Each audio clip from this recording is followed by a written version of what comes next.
Bago tayo mag-umpisa sa ating istorya, i-comment mo naman kung taga saan ka at anong oras ka nanonood ngayon. Malay mo, baka pareho pala tayo ng oras ng pagpupuyat, parehong lugar na pinanggalingan, o parehong dahilan kung bakit mahilig tayong makinig sa mga kwentong may luha, sakit at pagbangon. Kaya huminga ka muna ng malalim, ayusin ang pagkakaupo, at samahan mo ako sa isang kwento ng babaeng inakala ng lahat ng mahina dahil simple ang buhay niya.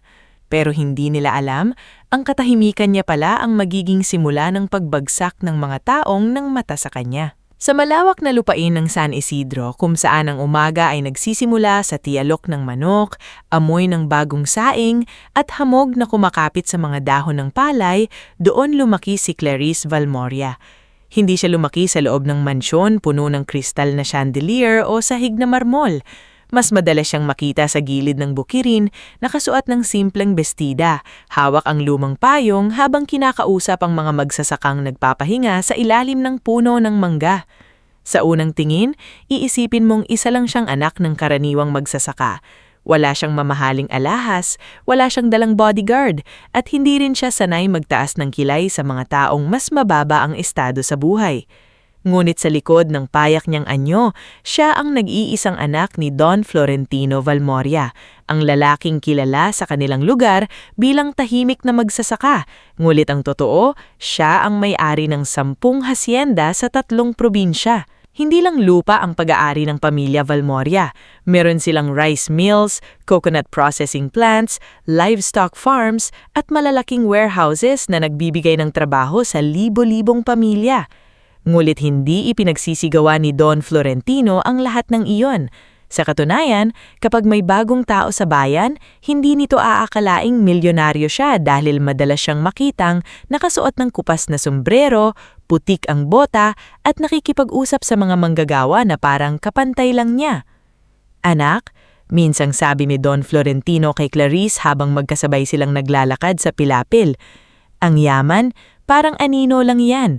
Kapag hinabol mo, lalo lang lalayo. Pero kapag marunong kang tumayo ng tama, kusa itong susunod sa'yo." Tumingala noon si Clarice sa kanyang ama.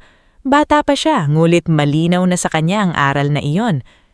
"Pero tay," tanong niya, "bakit po hindi natin sinasabi sa iba na atin ang mga hasyenda? Hindi ba mas madali kung alam nilang mayaman tayo?" Ngumiti si Don Florentino, saka hinimas ang ulo niya. "Dahil kapag alam nilang mayaman ka, anak, hindi mo na malalaman kung sino ang tunay na mabait sa'yo. Minsan, kailangan mong makita kung paano katratuhin ng tao kapag akala nilang wala kang maibibigay." Dinala ni Clarice ang aral na iyon hanggang sa kanyang paglaki. Sa halip na mag-aral sa abroad tulad ng ibang anak mayaman, pinili niyang tapusin ang agribusiness management sa Manila at bumalik sa probinsya upang tumulong sa pamamahala ng kanilang mga programa para sa mga magsasaka. Siya ang tahimik na nagpapatakbo ng scholarship fund ng pamilya Valmoria, ngulit ipinangalan niya iyon sa kanyang yumaong ina na si Doña Mirel. Siya rin ang nag-oorganisa ng medical mission, libreng binhi, at maliit na pautang para sa mga pamilyang nalulubog sa utang sa mga mapagsamantalang middlemen. Kasama niya sa halos lahat ng gawain si Mang Silvino, ang matandang katiwala ng hasyenda na halos itinuring na siyang tunay na anak. May puting buhok na ito, may pilay ng kaunti sa paglakad, ngunit matalas pa rin ang mata sa lahat ng nangyayari sa bukirin. "Senyorita Clarice," tawag nito sa kanya isang hapon habang sinisilip nila ang bagong tanim na palay. "Huwag niyo na pong buhatin niyang sako, may mga tao naman po tayo." Napatawa si Clarice habang pinupunasan ng noo. "Mang Silvino, ilang beses ko na pong sinabi sa inyo, huwag niyo akong tatawaging senyorita kapag nasa bukid tayo. Clarice lang po." "Hindi pwede," sagot ng Mang Silvino. "Anak kayo ni Don Florentino, dapat kayong respetuhin." "Mas gusto ko pong respetuhin ako dahil marunong akong respeto, hindi dahil sa apelyedo ko." Narinig iyon ni Aling Eufemia, ang kusinera ng lumang bahay sa hasyenda na may dalang pitchel na malamig na buko juice. "Ay nako batang ito, ganyan na ganyan ang nanay mo. Tahimik pero kapag lumaban, diretso sa puso ang tama." Napatawa si Clarice, ngunit sa tuwing nababanggit ang kanyang ina, may kirot pa rin sa dibdib niya. Namatay si Doña Mirel noong 14 pa lang siya ni Clarice. Mula noon, silang dalawang ama na ni Don Florentino ang naging sandigan ng isa't isa. Hindi naging madali ang paglaki niya ng walang ina, ngulit pinunan nito ng mga taong tapat sa pamilya nila, sina Mang Silvino, si Aling Eufemia at ang kababata niyang si Odessa Maravilla, isang guro sa public school na matalas magsalita ngulit malambot ang puso. Si Odessa ang madalas magpaalala kay Clarice na huwag masyadong maging matiisin. "Clarice," sabi ni Odessa isang gabi habang magkasama silang umiinom ng kape sa balkonahe, "alam kong mabait ka. Alam kong hindi mo gustong manghusga. Pero tandaan mo, hindi lahat ng pananahimik ay kabutihan. Minsan, kapag sobrang tahimik mo, iniisip ng masasamang tao na wala kang lakas." Ngumiti si Clarice habang nakatingin sa madilim na bukirin. "Hindi naman ako mahina, Odessa."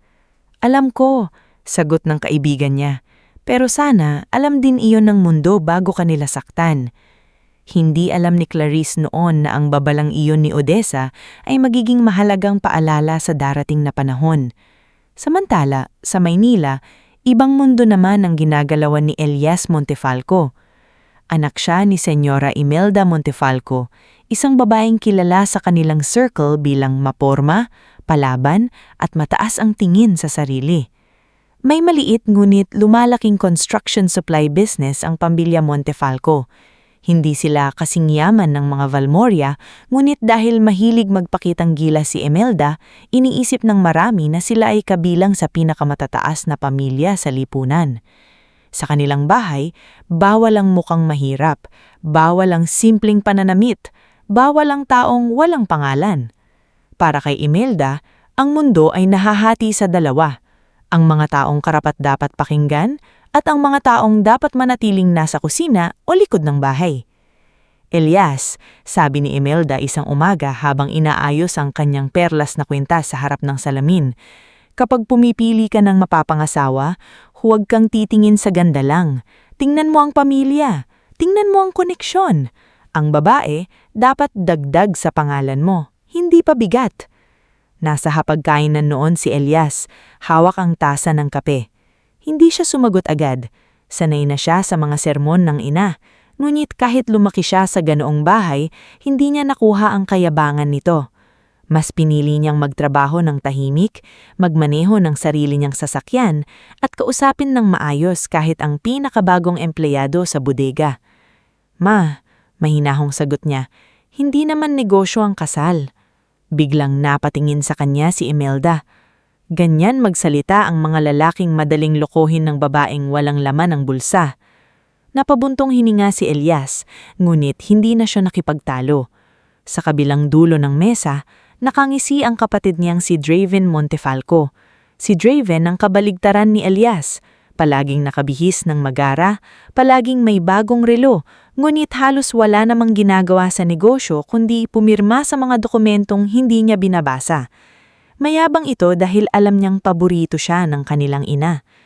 "Hayaan mo na si Kuya, Ma," sabi ni Javen habang humihigop ng juice. Baka gusto niya talagang magdala rito ng babaeng galing sa palengke para maiba naman. Tumawa ng mahina ang asawa nitong si Nerissa, isang babaeng palaging may suot na mamahaling hikaw at palaging may komentong nakakatusok. "Basta ako," sabi ni Nerissa, "ayokong may makasalo sa hapag na hindi marunong gumamit ng salad fork." Hindi kumibo si Elias, ngunit sa loob niya, lalo niyang naramdaman kung gaano kalamig ang bahay na kinalakihan niya. Maraming gamit, maraming ilaw, maraming mamahaling dekorasyon, pero kulang sa tunay na malasakit. Dumating ang araw na kinailangan ni Elias bumiyahe papuntang San Isidro upang makipagkita sa isang supplier ng kahoy at hollow blocks para sa bagong proyekto ng kanilang kumpanya. Ayaw sana ni Imelda na siya pa ang pumunta. "Anak, ipadala mo na lang ang tao natin," sabi nito. "Mainit sa probinsya, maalikabok pa." "Mas mabuti pong ako ang makipag-usap. May problema sa presyo, kailangan kong makita mismo." Hindi alam ni Elias na ang simpleng biyaheng iyon ang magdadala sa kanya sa babaeng babago ang buong buhay niya. Tanghali ang tapat nang masiraan ang sasakyan niya sa gilid ng kalsada malapit sa malawak na palayan. Walang signal ang telepono niya at halos walang dumaraang sasakyan. Ilang minuto siyang nakatayo sa ilalim ng araw, pawis na pawis, nang may humintong lumang pickup sa di kalayuan. Bumaba mula roon si Clarice, nakasuot ng puting blusa, palda na hanggang tuhod at sombrerong yari ng buri. "Sir, okay lang po kayo?" tanong niya. Napatingin si Elias sa kanya. Simple ang itsura ng dalaga, ngunit may kakaibang linaw ang mga mata nito. Parang sanay makinig, sanay umunawa, ngunit hindi madaling lokohin. "Nasiraan lang," sagot niya. "Wala ring signal." Lumapit si Clarice at sumilip sa hood ng sasakyan. Kasama niya si Timo, isang batang hardinero na noon ay tumutulong maghatid ng punla sa kabilang bukid. "Timo," sabi ni Clarice, "pakitawag si Mang Silvino. Sabihin mo may kailangan tayong turungan." "Opo, Ate Clarice," mabilis na sagot ng bata. Napakunot ang noon ni Elias. "Marunong ka sa kotse?" "Hindi masyado," sagot ni Clarice habang nakangiti. "Pero marunong akong tumawag ng taong marunong." Napatawa si Elias sa sagot niya. Sa unang pagkakataon sa mahabang panahon, may nakausap siyang hindi pilit ang ngiti. Habang hinihintay nila si Mang Silvino, pinaupo ni Clarice si Elias sa lilim ng puno. Inabutan nito ng malamig na tubig mula sa baon niyang bote. "Pasensya na," sabi ni Elias. "Abala pa kayo dahil sa akin." "Hindi abala ang tumulong," sagot ni Clarice. "Mas abala ang magkunwaring walang nakita." Tumahimik si Elias. Hindi niya alam kung bakit, ngunit tumama sa kanya ang simpleng linyang iyon. Sa mundong kinalakihan niya, sanay ang mga tao na umiwas kapag walang pakinabang. Pero ang babaeng ito, hindi man lang nagtanong kung sino siya bago siya tulungan. Dumating si Mang Silvino makalipas ang ilang sandali, kasama ang dalawang manggagawa. Habang inaayos ang sasakyan, nagkaroon ng pagkakataon sina Clarice at Elias na mag-usap. Nalaman ni Elias na tumutulong si Clarice sa mga programa ng baryo. Sinabi naman ni Elias na nagtatrabaho siya sa construction supply business ng pamilya nila. "Ah, taga Maynila kayo," sabi ni Clarice. "Oo, pero minsan pakiramdam ko mas maingay ang mga tao kaysa sa mga makina roon." Ngumiti si Clarice. "Dito naman tahimik ang bukid, pero kapag marunong kang makinig, marami ka ring maririnig." "Ano naman ang sinasabi ng bukid?" tanong ni Elias. Tumingin si Clarice sa malawak na palayan. Na lahat ng tumutubo, kailangan munang ibaon sa lupa. Hindi nakasagot si Elias. Parang simpleng salita lang iyon, ngunit may bigat, may lalim, may lungkot at tapang. Nang maayos ang sasakyan, nagpasalamat si Elias at inalok na bayaran sila. Ngunit umiling si Clarice. "Kung gusto niyo talagang magbayad," sabi niya, "bumili kayo ng pananhalian sa karenderya ni Aling Sede sa kanto. Mahina ang benta niya kapag ganitong araw." Muling natawa si Elias. "Yun lang?" "Yun lang." Hindi iyon ang huling pagkikita nila. Dahil sa supplier meeting, napadalas ang balik ni Elias sa San Isidro. Sa bawat balik niya, may bago siyang nakikilala kay Clarice. Nakita niya itong magturo ng basic accounting sa mga asawa ng magsasaka. Nakita niya itong makipag-usap sa isang batang gustong tumigil sa pag-aaral. Nakita niya itong magalit, hindi pasigaw, kundi matalim at malinaw sa isang ahenteng naniningil ng sobrang interes sa mga magsasaka. "Hindi silang mangmang," sabi ni Clarice sa ahente, "kaya huwag niyo silang tratuhin parang hindi nila naiintindihan ang pinapapena niyo." Sa gilid, tahimik na pinanood iyon ni Elias. Lalong lumalim ang paghanga niya. Hindi niya pa rin alam ang tunay na yaman ni Clarice. Ang alam lang niya, may puso itong hindi kayang bilhin. Lumipas ang mga buwan. Naging mas madalas ang pag-uusap nila. Minsan sa bukid, minsan sa maliit na kapilya, minsan sa karinderya ni Aling Sedes. Hindi mabilis ang pag-ibig nila. Walang engrandeng pangako, walang biglaang halik sa ilalim ng ulan. Sa halip, unti-unti itong nabuo sa tiwala, respeto, at mga gabing pareho silang pagod, ngunit ayaw pang matapos ang usapan. Isang gabi, habang nakaupo sila sa tabi ng palaisdaan, tinanong ni Elias si Clarice, "Bakit parang ang dami mong kayang gawin, pero ang konti mong sinasabi sa sarili mo?" Natahimik si Clarice. Hindi naman lahat kailangang sabihin agad, sagot niya. May tinatago ka ba? Tumingin siya kay Elias. Hindi galit, hindi rin takot. Parang sinusukat niya kung gaano katibay ang lalaking nasa harap niya. Meron, amin niya. Pero hindi iyon masama. Gusto ko lang malaman kung may mga taong kaya akong mahalin kahit hindi nila alam ang buong pangalan ko. Dahan-dahang tumanggo si Elias. Kung sino ka ngayon, iyon ang nakikita ko. Hindi alam ni Clarice kung bakit, pero pinili niyang maniwala. Nang ipakilala ni Elias si Clarice sa pamilya Montefalco, doon unang dumilim ang paligid ng tahimik niyang pag-ibig. Sa mansyon ng mga Montefalco, sinalubong si Clarice ni Senyora Imelda mula ulo hanggang paa ang tingin.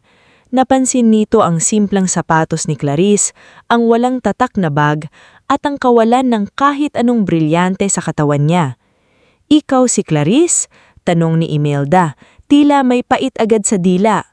"Opo, senyora," galang na sagot ni Clarice. "Anong trabaho ng pamilya mo?" Saglit na tumingin si Elias sa ina, tila nagbabala. "Magsasaka po ang tatay ko," sagot ni Clarice, dahil iyon naman ang katotohanang piniling makita ng mundo. Napangisi si Draven sa likod ng ina. Si Nerissa naman ay nagkunwaring umubo upang itago ang tawa. "Magsasaka," ulit ni Imelda, mabagal at mananalait. "I see." Hindi na nagsalita si Clarice. Sa loob niya, narinig niya ang tinig ng kanyang ama. Kailangan mong makita kung paano katratuhin ng tao kapag akala nilang wala kang maibibigay. Sa gabing iyon, habang pauwi sila, humingi ng pauli si Elias. "Pasensya ka na kay mama," sabi niya habang nagmamaneho. "Matagal na siyang ganun."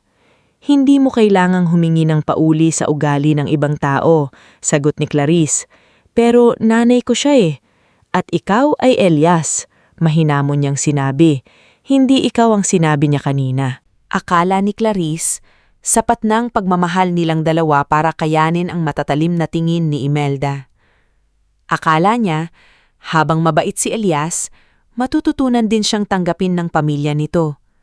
Kaya nang magdesisyon silang magpakasal sa isang simpleng seremonya sa San Isidro, pinili niyang huwag gawing usapin ang pera, lupa o apelyido. Dumalo si Don Florentino, tahimik sa gilid, suot ang malinis ngunit simpleng barong. Naroon si Mang Silvino, Aling Epemia, Odessa, at ilang manggagawang itinuring ng pamilya ni Clarice. Habang hawak ni Don Florentino ang kamay ng anak bago ito ihatid sa altar, marahan siyang nagsalita. "Sigurado ka ba, anak?"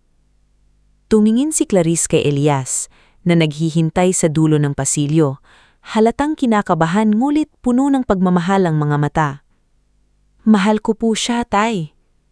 "Alam ko," sagot ng ama. "Pero tandaan mo, ang kasal ay hindi lang pagsama sa taong mahal mo. Pagsusong din iyan sa mundong pinanggalingan niya." "Handa po ako." May lungkot sa ngiti ni Don Florentino, ngunit hindi niya pinigilan ang anak. Pagkatapos ng kasal, pansamantalang tumira sina Clarice at Elias sa Maynila dahil kailangan ni Elias sa negosyo ng pamilya. Sa una, maayos ang lahat kapag silang dalawa lang. Masaya sila sa maliit na bahagi ng mansyon na ibinigay sa kanila. Nagluluto si Clarice para kay Elias. Minsan ay tinuturuan siya nitong magtanim ng herbs sa paso sa veranda. Sa gabi, pinag-uusapan nila ang pangarap nilang magkaroon ng sariling bahay. Hindi man malaki, basta puno ng respeto at tawanan. Makalipas ang ilang buwan, nalaman ni Clarice na buntis siya. Nang sabihin niya iyan kay Elias, napaiyak ito sa tuwa. Hinawakan nito ang tiyan niya kahit wala pang halatang umbok. "Magiging tatay na ako?" Nanginginig ang boses nitong tanong. "Oo," sagot ni Clarice, tumatawa habang umiiyak. Niyakap siya ni Elias ng mahigpit. "Pangako, aalagaan ko kayo, ikaw at ang anak natin." Ngulit ang balitang iyon, na dapat sana'y simula ng masayang yugto, ay naging simula ng mas mabigat na pagsubok. Nang nalaman ni Imelda ang pagbubuntis ni Clarice, hindi tuwa ang unang nakita sa mukha nito, bagkus hinala. Napakabilis naman, malamig nitong sabi. Sigurado ka bang hindi mo lang ginamit yan para tuluyan mong itali ang anak ko sa'yo? Namutla si Clarice, ngunit pinigilan niya ang sarili. Ma, mariing sabi ni Elias, asawa ko si Clarice, anak natin ang dinadala niya. Anak ninyo, diin ni Imelda. Huwag mo akong idamay sa padalos-dalos mong desisyon. Noong gabing iyon, unang naramdaman ni Clarice ang lamig ng bahay na pinasok niya. Ngunit naroon si Elias kaya kinaya niya. Hinawakan nito ang kamay niya at sinabing hindi siya pababayaan. Subalit ilang linggo matapos iyon, nagkaproblema sa isang malaking proyekto ng Montefalco business sa probinsya. May mga materyales na hindi dumating, may kontratang muntik ng makansela, at si Elias ang kailangang personal na pumunta upang ayusin ang lahat. Hindi alam ni Elias na si Draven mismo ang may kagagawa ng ilan sa problemang iyon upang mailayo siya sa bahay. Aalis lang ako ng ilang araw, sabi ni Elias kay Clarice habang inaayos ang maleta. Tatawag ako araw-araw. Tumanggo si Clarice kahit may kaba sa dibdib niya. Mag-iingat ka. Hinalikan ni Elias ang noo niya. Ikaw ang mag-iingat. Huwag kang masyadong mapagod. Kapag may kailangan ka, tawagan mo ako agad. Mula sa pintuan, pinapanood sila ni Imelda. Tahimik ang mukha nito, ngunit may kung anong lamig sa mga mata.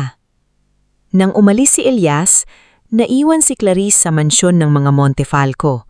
Buntis, malayo sa sariling pamilya at napapalibutan ng mga taong matagal nang naghihintay ng pagkakataong iparamdam sa kanya na hindi siya kabilang sa mundong iyon. Hindi pa nagsisimula ang pinakamatinding pang-aapi, ngunit ramdam na ni Clarice ang bigat ng mga matang nakasunod sa bawat kilos niya. Sa hapagkainan, biglang tumatahimik ang usapan kapag dumarating siya. Sa pasilyo, naririnig niya ang mahinang tawa ni Nerissa. Sa lasa, may mga bulong din si Draven tungkol sa magsasakam na kabingwit ng Montefalco. At isang umaga, habang hawak ni Clarice ang baso ng gatas para sa dinadala niyang sanggol, lumapit siya ni Senyora Imelda at malamig na sinabi, "Dahil wala rito si Elias, mabuti sigurang matuto kang tumulong sa bahay. Dito sa pamilyang ito, ayoko ng palamunin." Napahawak si Clarice sa kanyang tiyan, hindi siya sumagot. Ngunit sa katahimikan niya, unti-unting tumigas ang isang bahagi ng puso niyang matagal niyang piniling panatilihing malambot. Bago tayo magpatuloy sa ating istorya, i-comment mo muna kung taga saan ka at anong oras ka nanonood ngayon. Baka sa oras na pinapakinggan mo ito, tahimik na ang paligid, tulog na ang karamihan at ikaw na lang ang gising habang sinusundan ang kwento ni Clarice, isang babaeng buntis, malayo sa sarihing tahanan at napapaligiran ng mga taong hindi marunong makakita ng halaga ng isang tao kapag wala itong ipinapakitang kayamanan. Sa nakaraang bahagi, nakita natin kung paano nagsimula ang pag-ibig ni na Clarice at Elias sa gitna ng payak na buhay sa bukid, kung paano siya pinili ni Elias sa kabila ng mapanghusgang mundo ng mga Montefalco, at kung paanong naiwan si Clarice sa mansyon matapos umalis si Elias upang ayusin ang problemang nilikha sa negosyo. At doon, sa mismong bahay na dapat sana'y magiging kanlungan niya bilang asawa at ina, nagsimulang gumapang ang dilim sa buhay niya. Nakatayo si Clarice sa tabi ng hapagkainan nang sabihin ni Senyora Imelda ang mga salitang matagal na nitong gustong ilabas. Dahil wala rito si Elias, mabuti sigurong matuto kang tumulong sa bahay. Dito sa pamilyang ito, ayoko ng palamunin. Mahigpit na napahawak si Clarice sa baso ng gatas. Ilang segundo siyang hindi nakapagsalita. Hindi dahil wala siyang maisagot, kundi dahil pinipili niyang pigilan ang sarili. Nasa sinapupunan niya ang anak nila ni Elias at ayaw niyang ang unang buwan ng pagbubuntis niya ay mapuno ng sigawan at galit. "Senyora," mahinahon niyang sabi, "tumutulong naman po ako sa kaya ko, pero pinagbabawalan po ako ng doktor na mapagod ng sobra." Napangisi si Imelda. Nakasuot ito ng mamahaling seda, makintabang perla sa leeg at mataas ang pagkakatali ng buhok na para bang kahit sinong kausap niya ay kailangan munang yumuko bago tumingin sa kanya. Doktor? Ulit nito. Nung panahong namin, ang mga buntis naglalaba, nagluluto, naglilinis, nanganganak pa nga sa bahay. Ngayon, konting pagkahilo lang, drama na agad. Mula sa sala, naroon si Nerissa, nakaupo habang hawak ang cellphone. Nangingiti ito na parang nanunood ng palabas na gustong-gusto niya. Tama si Mami Imelda. Singit ni Nerissa. Baka sanay kasi si Clarice na pinagsisilbihan sa bukid nila. Alam mo naman, kahit mahirap, may mga babaeng feeling prinsesa. Hindi tumingin si Clarice kay Nerissa. Alam niyang kapag pinatulan niya ang bawat patutsada nito, lalo lang lalaki ang gulo. Inisip niya si Elias. Inisip niya ang pangako nitong tatawag araw-araw. Inisip niya rin ang ama niyang si Don Florentino na malamang ay magagalit kapag nalaman ang tonong ginagamit sa kanya ng biyenan. Ngunit sa sandaling iyon, pinili niyang manahimik. Anong gusto mong ipagawa ko? Tanong niya. Nanlaki ng bahagya ang mata ni Imelda na para bang natuwa itong marinig ang pagsuko ni Clarice. Magsimula ka sa pag-aayos ng silid mo, sabi nito. Masyado nang malaki ang kwartong ginagamit ninyo ni Elias. Sayang ang espasyo. Ililipat ka muna sa maliit na kwarto malapit sa labahan. Napatingin si Clarice sa kanya. Pero kwarto po yun namin ni Elias. Wala si Elias. Malamig na sagot ni Imelda. At bahay ko ito. Walang lakas na sumigaw si Clarice, ngunit ramdam niya ang tila pagsikip ng dibdib niya. Hindi pa man natatapos ang umaga, tinawag na ni Imelda ang dalawang kasambahay na sina Yoli at Minda upang ilipat ang gamit ni Clarice. Si Yoli ay batang kasambahay na laging nakayuko, mabilis kumilos at takot na takot mapagalitan. Si Minda naman ay mas matanda at halatang sanay ng sumunod kahit hindi sang-ayon. Habang inilalagay nila sa kahon ang damit ni Clarice, tahimik lamang siyang nakatayo sa gilid. Ma'am Clarice? Bulong ni Yoli nang walang ibang nakakainig. Pasensya na po, utos lang po. Ngumiti ng mahina si Clarice kahit nangingilid ang luha sa kanyang mata. Alam ko, Yoli. Hindi mo kasalanan. Napatingin si Minda sa kanya. Parang nagulat na sa kabila ng ginagawa sa kanya, ay nagawa pa rin niyang sumalita ng mabuti. Ang silid na pinaglipatan kay Clarice ay nasa likod ng mansyon, malapit sa labahan at imbakan ng lumang gamit. Maliit ang bintana, amoy sabon, kulob na damit at alikabok ang paligid. May lumang kama, manipis na kutson at maliit na aparado na may sirang hawakan. Sa pader, may bakas ng dating tagas ng tubig. Sa gabi, naririnig mula roon ang yabag ng mga kasambahay at ang tunog ng gripo sa labahan. Hinaplos ni Clarice ang kanyang tiyan. Bulong niya. Pasensya ka na, anak. Hindi ito ang bahay na pinangarap ko para sa'yo. Noong gabing iyon, tumawag si Elias. Nakahiga si Clarice sa manipis na kutson habang pilit na pinakakalma ang sarili. Kamusta ka? Tanong ni Elias sa kabilang linya. Halatang pagod ang boses nito. Okay lang ako, sagot ni Clarice. Napahinto si Elias. Sigurado ka? Parang iba ang boses mo. Tumingin si Clarice sa maliit na bintana. Gusto niyang sabihin ng totoo. Gusto niyang sabihin na inilipat siya ng kanyang ina sa silid ng labahan. Gusto niyang sabihin na unti-unti na siyang pinaparamdamang dayuhan sa bahay na iyon. Ngunit narinig niya ang pagod sa boses ni Elias at alam niyang malaki ang problemang inaayos nito sa proyekto. Pagod lang siguro, sabi niya. Ikaw, naayos mo na ba ang problema dyan? Hindi pa. May mga dokumentong magulo. Parang may mali sa delivery records. Pero uuwi ako sa lalong madaling panahon, pangako. Mag-iingat ka, malumanay na sabi ni Clarice. Pagkabada nung tawag, matagal niyang tinitigan ang madilim na kisame. Hindi niya alam na sa labas ng pinto, naroon si Minda, bit-bit ng isang maliit na plato ng pandesal at keso. Kumatok ito ng mahina. Ma'am Clarice? Bumangon si Clarice at binuksan ang pinto. Baka hindi pa po kayo kumakain, sabi ni Minda. Huwag niyo na lang pong sabihin kay senyora, magagalit iyon kapag nalaman niyang nagdala ako rito. Napaluha si Clarice, hindi dahil sa pagkain, kundi dahil sa kabutihang dumating sa oras na pakiramdam niya ay nag-iisa siya. Salamat, Minda. May anak din po ako, sagot ng kasambahay. Alam ko po ang gutom ng buntis. Kinabukasan, nagsimula ang tunay na pagsubok. Hindi pa sumisikat ng tuluyan ng araw, ginising si Clarice ni Yoli. Nanginginig ang boses ng dalaga. "Ma'am, pinapatawag po kayo ni Senyora sa labahan." Paglabas ni Clarice, naroon na si Imelda, nakaturo sa malaking tambak ng bedsheet, tuwalya, kurtina at mga damit. "Simulan mo iyan," utos nito. "May mga bisita tayo sa weekend. Ayokong makita ng mga tao na dugyot ang bahay ko." Napatingin si Clarice sa dami ng labahin. "Ako po lahat?"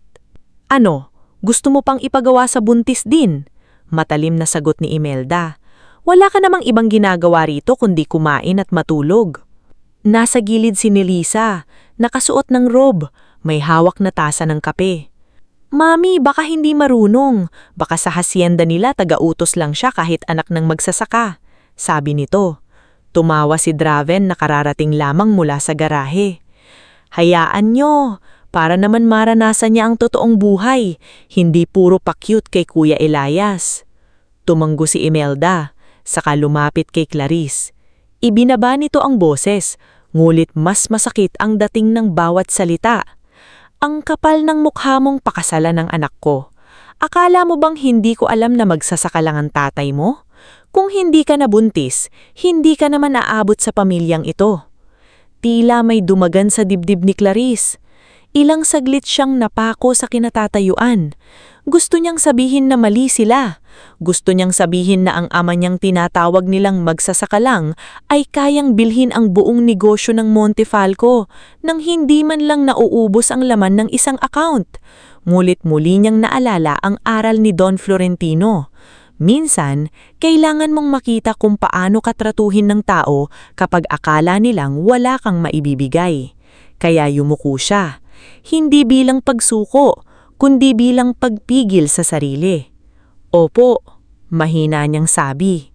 Sinimulan ni Clarice ang laglaba. Sa una, pilit niyang kinaya. Binabad niya ang mga kumot, kinuskus ang mga tuwalya, isinampay ang mga damit. Pero habang tumatagal, bumibigat ang kanyang pakiramdam. Mainit ang paligid, hahapdi ang mga kamay niya sa sabon. Paminsan-minsan ay napapahawak siya sa kanyang tiyan kapag sumasakit ang puson niya. Napansin iyon ni Manang Brisea, ang pinakamatandang kasambahay sa mansyon. Matagal na itong naglilingkod sa mga Montefalco mula pa nung buhay ang ama ni Elias. Tahimik ito, bihirang makialam, ngunit maraming bagay ang nakita ng mga mata nitong pagod na sa pagluluha sa ibang tao. Lumapit si Manang Brisea kay Clarice habang walang nakakita. "Iha," bulong nito. "Umupo ka muna. Ako na ang magpapatuloy." Umaling si Clarice. "Baka mapagalitan kayo." "Matagal na akong napapagalitan sa bahay na ito. Mas matatakot ako kung may mangyari sa iyo at sa bata." Pinaupo niya si Clarice sa maliit na bangko at inabutan ng tubig. Ngunit hindi pa man nakakahinga ng maayos si Clarice, dumating si Imelda. "Ano ito? Nagpapahinga na agad?" Tumayo agad si Clarice. "Nahihilo lang po." "Lahat na lang ng dahilan. Brisea, huwag mong palalamdutin iyan, kaya lumalakas ang loob ng mga ganyang babae dahil may kumakampi." Napatungo si Manang Brisea. "Pasensya na po, senyora." Nakita ni Clarice ang takot sa mata ng matanda. Doon niya naintindihan na hindi lang siyang bilanggo sa bahay na iyon. Maraming taong nananahimik dahil may pamilya silang pinapakain. Sa mga sumunod na araw, naging paulit-ulit ang utos, ngulit hindi naging pare-pareho ang sugat na iniiwan nito. Isang araw, pinapalinis siya ng kabinet na puno ng alikabok. Sa susunod, pinapaghain siya sa mga bisita at pinapabalik sa kusina bago pa siya makaupo. May mga pagkakataong tinatanggal ni Imelda ang pagkain sa mesa bago pa siya makakuha, na parabang sinasadya nitong ipaalala na hindi siya bahagi ng pamilya. Kapag tumatawag si Elias, kadalasan ay nasa tabi si Imelda o si Nerissa, kunwari ay may inaayos sa kwarto.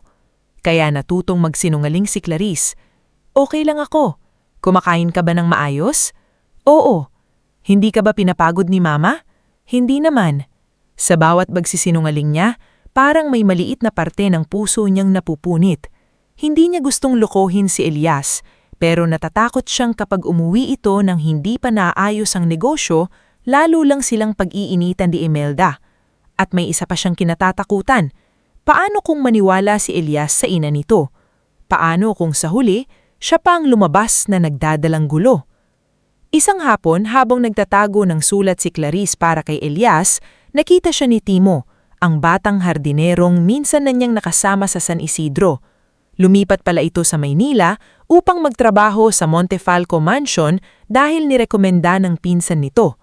Ate Clarice, gulat nitong sabi, kayo po pala yan. Bakit po kayo nandito sa likod? Napangiti si Clarice sa kabila ng lungkot. Timo, ikaw pala ang bagong hardinero rito? Opo, pero bakit po kayo parang... Hindi nito naituloy ang tanong nang makita ang namumulang kamay na at ang basang laylayan ng damit. Wala ito, sabi ni Clarice. May ipapakiusap sana ako. Maaari mo bang ipadala ito kay Elias kapag may pagkakataon? Kinuha ni Timo ang sobre. Opo, pero ate, alam ba ni Sir Elias ang ginagawa sa inyo rito?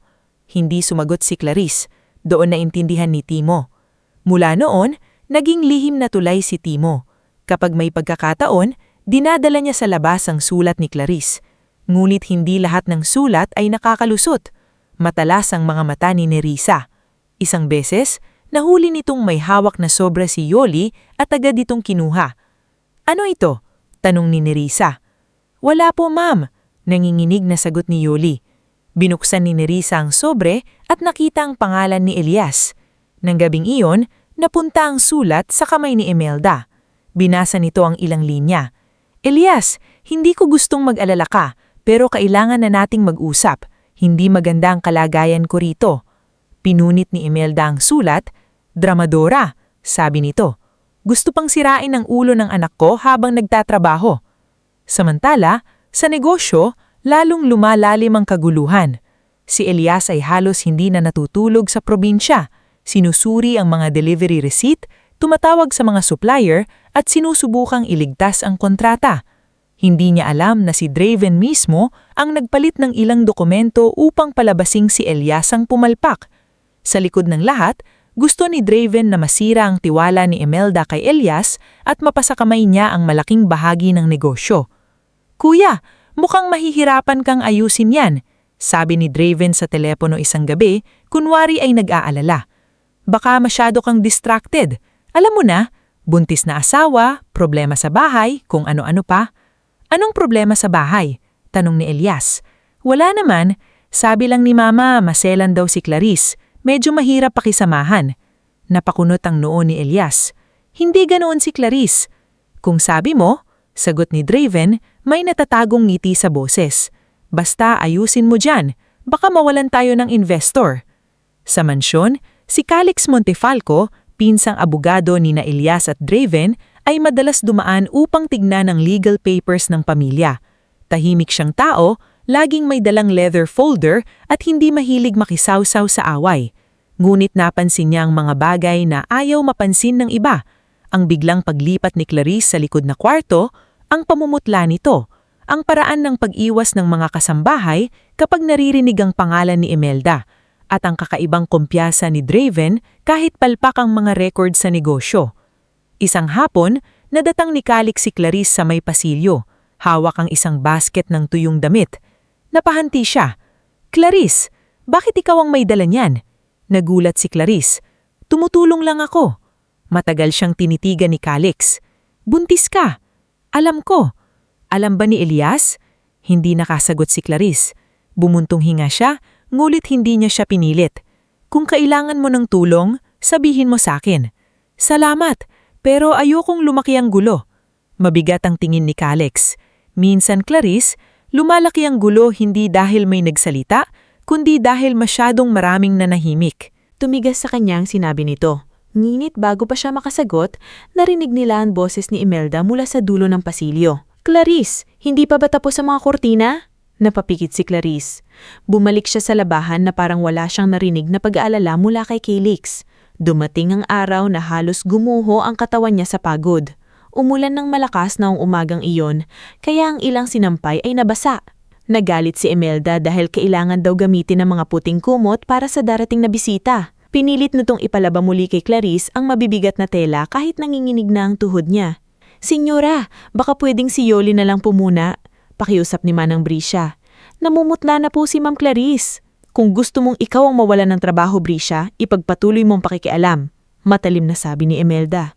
Napatigil ang matanda. Pinilit ni Clarice na buhati ng palanggan ng puno ng basang kumot. Mabigat iyon at madulas ang sahig dahil sa tubig ulan na tumilamsik mula sa bukas na bahagi ng labahan. Isang hakbang. 2 hakbang. Sa ikatlo, biglang dumulas ang paa niya. "Ma'am Clarice!" sigaw ni Yoli. Bumitaw ang palangga na. Tumapon ng tubig. Muntik nang tuluyang bumagsak si Clarice kung hindi siya mabilis na nasalo ni Manang Brisha. Naupo siya sa sahig. Nanginginig. Hawak ang tiyan. "Ang anak ko!" pabulong niyang sabi, halos walang boses. Nagkagulo sina Yoli, Minda at Timo na kararating lamang mula sa hardin. Si Manang Brisha ang unang kumilos. "Tawagin ang sasakyan. Dadalhin natin siya sa klinika." Ngunit dumating si Imelda, galit na galit sa ingay. "Ano na naman ang nangyayari rito?" "Senyora, kailangan pong madala sa doktor si Ma'am Clarice. May dugo po." Sandaling natigilan si Imelda nang marinig iyon, ngunit mas nanaig pa rin ang pride niya kaysa awa. Kaunting dugo, akala mo mamamatay na. Ang arte talaga. Sa pagkakataong iyon, unang beses na tumingin si Clarice sa kanya ng diretsyo. Maputla siya, basang-basa ang damit, nanginginig ang labi. Ngunit sa kanyang mga mata, may sakit na unti-unting nagiging galit. "Kung may mangyari sa anak ko," mahina ngulit malinaw niyang sabi, "hindi ko na po ito palalampasin." Natigilan ng lahat. Kahit si Imelda ay hindi agad nakasagot. Si Timo ang tumakbo palabas upang kumuha ng tricycle sa kanto, habang sina Manang Brisha at Minda ang umalalay kay Clarice. Dinala siya sa maliit na klinika malapit sa subdivision. Doon, sinuri siya ng doktor at sinabing kailangan niyang magpahinga ng husto. Hindi pa tuluyang delikado ang sanggol, ngunit malinaw ang babala.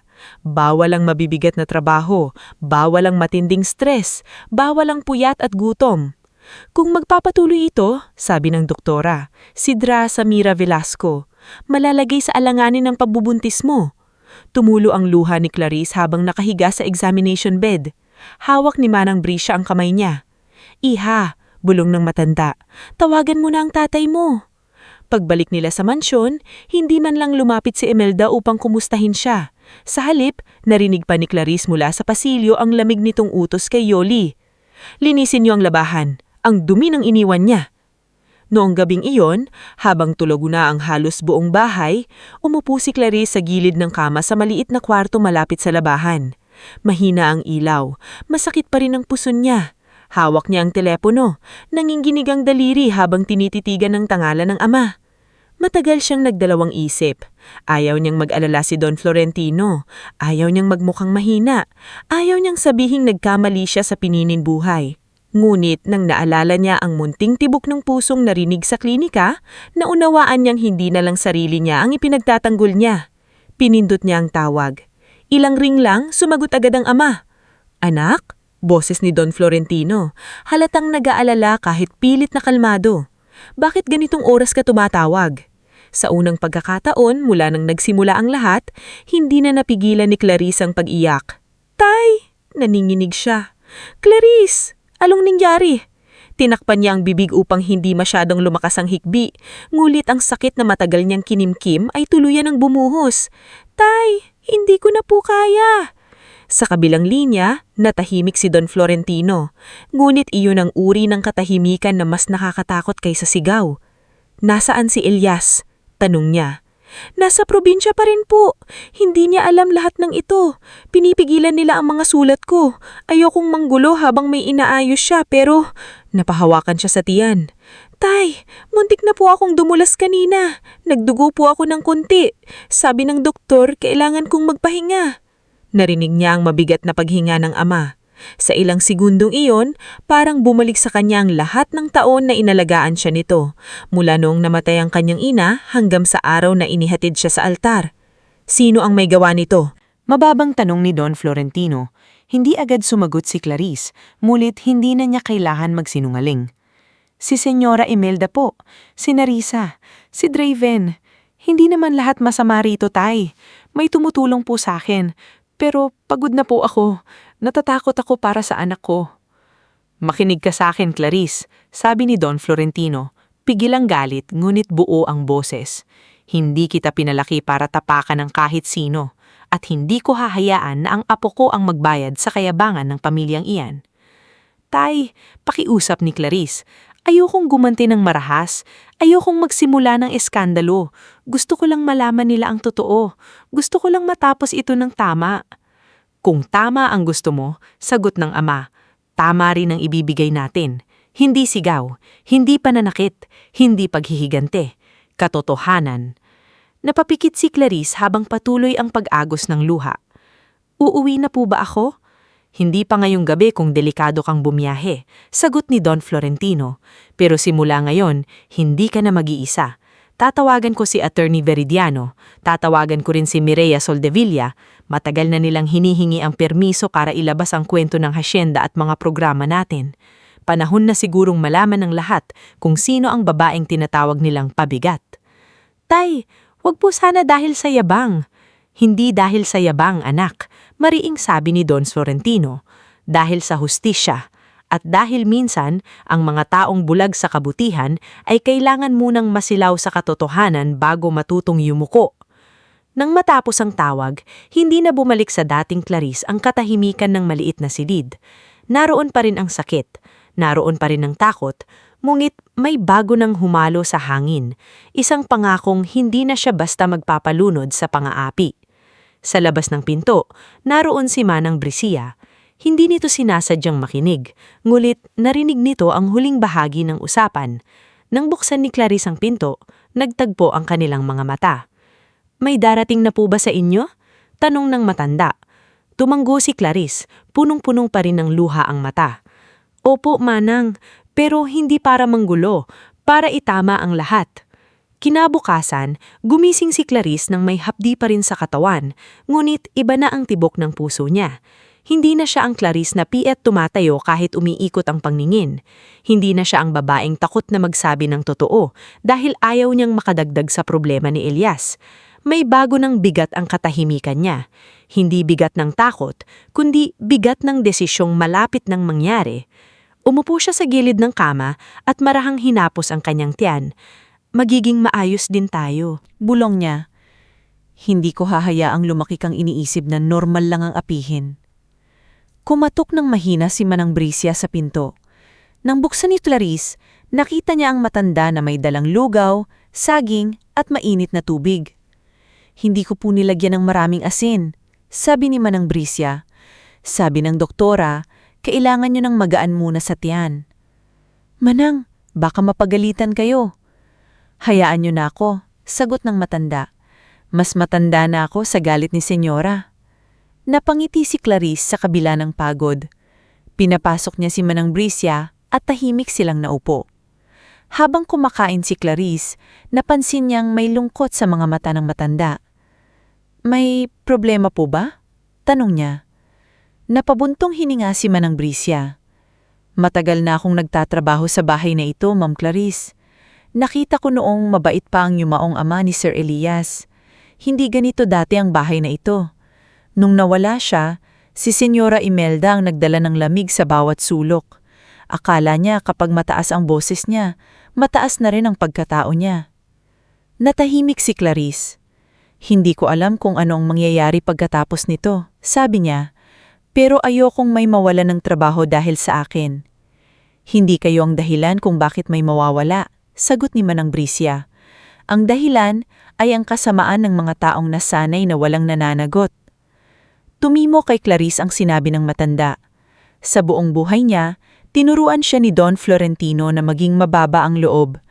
Ngunit sa bahay ng Montefalco, natutunan niya na may mga pagkakataon na ang kababaang loob ay hindi dapat gamitin para pagtakpan ng pang-aabuso.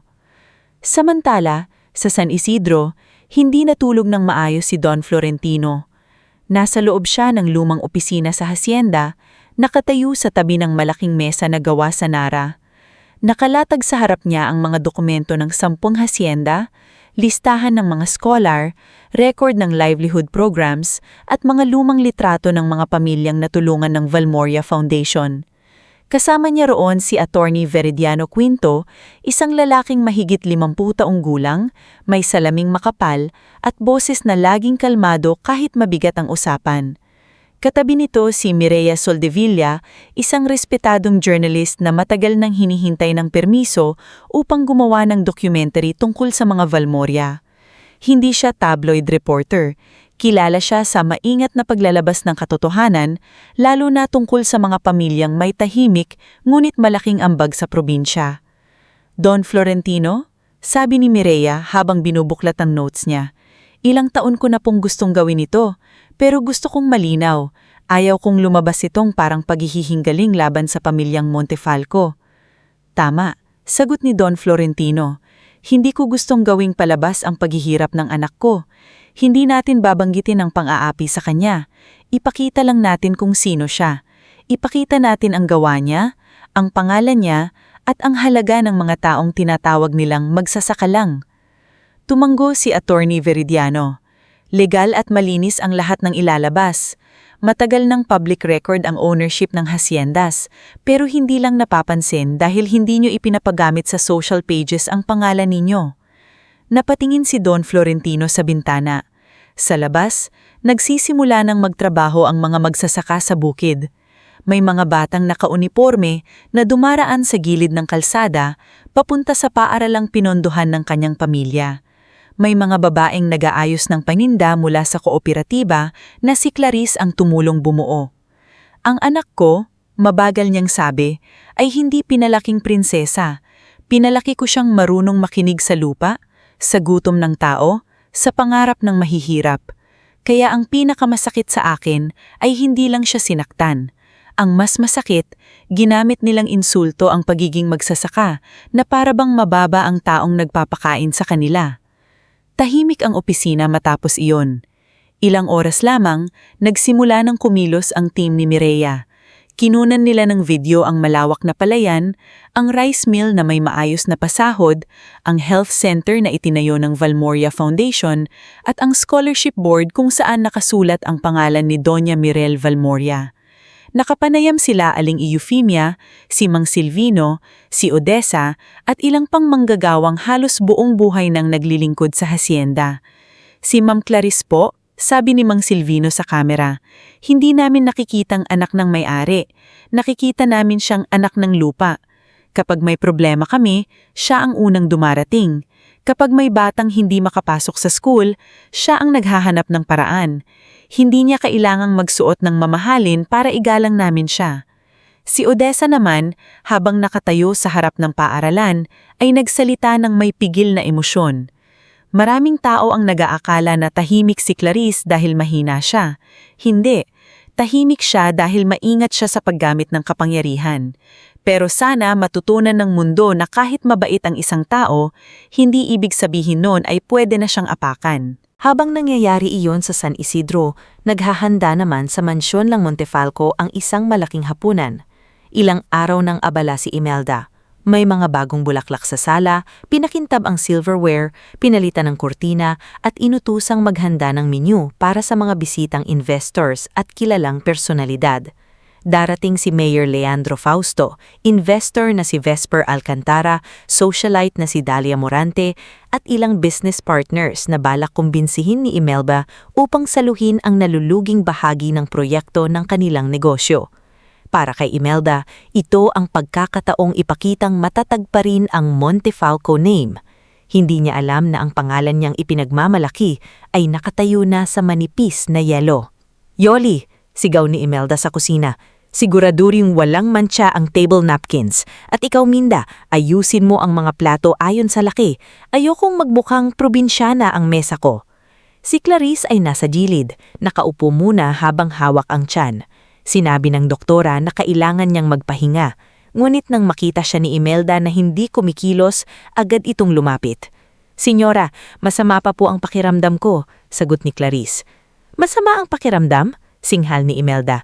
"May bisita tayo mamaya. Hindi ko kailangan ng dekorasyong buntis sa sulok. Kung hindi mo kayang maglaba, tumulong ka sa paghahain." Nagmadaling lumapit si Manang Brisha. "Senyora, ako na po ang gagawa. Nagbabala po ang doktora." "Brisha," putol ni Imelda, kapag nagsalita ka pa, ikaw ang unang aalis sa bahay na ito. Natahimik ang matanda. Nakita ni Clarice ang pamumutla ni Yoli at ang pag-iwas ng tingin ni Minda, kaya tumayo siya, dahan-dahan. Ako na po ang maghahain, sabi niya, pero hindi ako magbubuhat ng mabigat. Napangisi si Imelda. Aba, may kondisyon pa. Mula sa hagdan, bumaba si Nerissa na nakasuot na makintab na bestida. Tinignan niya si Clarice mula ulo hanggang paa. Mami, huwag niyo siyang iharap sa bisita ng ganyan. Baka akalain nilang kumuha tayo ng bagong katulong. Tumawa si Dalia Morante nang dumating ito makalipas ang ilang oras at marinig ang biro ni Nerissa. Si Dalia ay matagal ng kaibigan ni Imelda, kilala sa matatalim na komento at hilig nitong makisawsaw sa buhay ng mga mayayaman.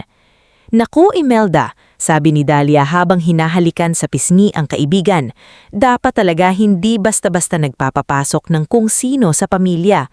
Ang hirap kapag hindi same level. Narinig iyon ni Clarice habang inaayos ang baso sa dining table. Hindi siya tumingin, hindi siya sumagot. Sa loob niya, parang bawat panlalait ay inilalagay na lamang niya sa isang kahong malapit ng mabuksan. Dumating din si Vesper Alcantara, isang investor na kilala sa pagiging praktikal, at si Mayor Leandro Fausto na palaging nakangiti ngunit mapagmasid. Kasama nila ang ilang business partners na gustong makita kung karapat-dapat pang pagkatiwalaan ang Montefalco Supply Business. Sa simula, maayos ang pagtanggap ni Imelda. Buong yabang niyang ipinakita ang bahay, ang mga mamahaling gamit at ang mga larawan ng pamilya. Ang Montefalco, sabi niya sa mesa habang naghahain ng wine ang mga kasambahay, ay hindi lang negosyo. Pangalan ito, reputasyon, pinaghirapan namin ito. Nasa gilid si Clarice, hawak ng isang pitsyel ng tubig. Nakasuot siya ng lumang bestidang ipinakuha ni Imelda mula sa baul ng mga lumang uniforme. Hindi ito uniforme, ngunit sapat upang magmukha siyang hindi bisita at hindi rin kapamilya. Nang makita siya ni Mayor Leandro, sandali itong napakunot ang noo, na parang may nakilala ngunit hindi sigurado. Siya ba ang asawa ni Elias? Bulong nito kay Vesper. Tumanggo si Vesper. Sa tingin ko. Hindi iyon napansin ni Imelda. Abala siya sa pagpakitang gilas. Saan pala si Elias? Tanong ni Vesper. Nasa site. Mabilis na sagot ni Imelda. Inaayos ang ilang detalye. Alam niyo naman ang anak ko, masyadong hands-on. Hindi sinabi ni Imelda na ang problema sa site ay lumalala dahil sa mga dokumentong pinakialaman ni Draven. Sa kalagitnaan ng hapunan, nang sadyaing tawagin ni Clarice sa harap ng lahat, Clarice, pakiabot niya ang sauce. Dahan-dahan ha, baka mabigatan ka na naman. May ilang natawa. Si Draven ay sumandal sa upuan, halatang natutuwa. Pasensya na kayo, sabi ni Draven sa mga bisita. Medyo maselan kasi ang asawa ni Kuya. Probinsyana pero hindi sanay sa trabaho. Doon unang nagtaas ng tingin ni Clarice. Sandali lamang, ngulit nakita iyon ni Calix na nakaupo manapit sa dulo ng mesa. Dumating siya hindi bilang bisita, kundi bilang legal advisor ng pamilya. Tahimik siya buong gabi, ngulit kanina pa niyang napapansin ang bawat pambabastos. Draven? Singlar ni Calix, hindi nakakatawa ang insultuhin ang buntis. Nagbago ang mukha ni Draven. Relax pinsan, biro lang. Hindi lahat ng tinatawag mong biro ay nagiging biro dahil tumawa ka. Napatingin ni Imelda kay Calix, halatang naiinis. Calix, huwag mong sirain ang gabi.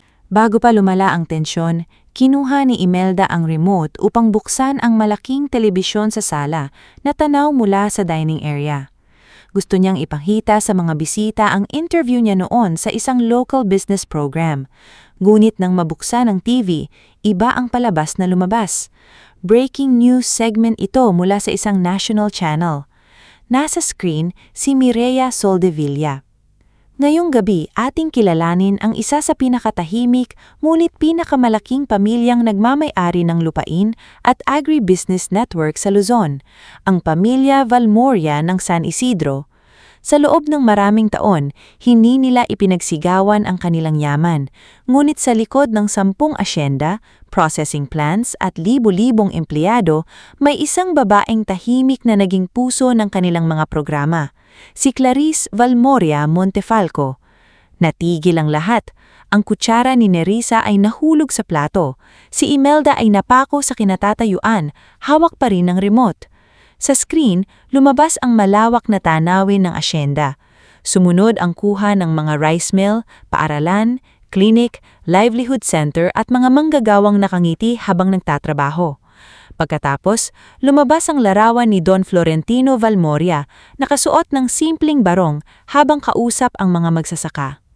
Si Don Florentino Valmoria, patuloy ni Mireya, ay matagal nang kilala sa San Isidro bilang isang simpleng magsasaka, ngunit sa mga dokumento, siya ang may-ari ng 10 asyenda at ilang agribusiness facilities sa 3 probinsya. Ang kanyang nag-iisang anak at tagapagmana, si Clarice Valmoria Montefalco, ang namahala sa scholarship, health assistance at women's livelihood programs ng pamilya. Parang tumigil ang hangin sa mansyon, dahan-dahang napatingin ang mga bisita kay Clarice.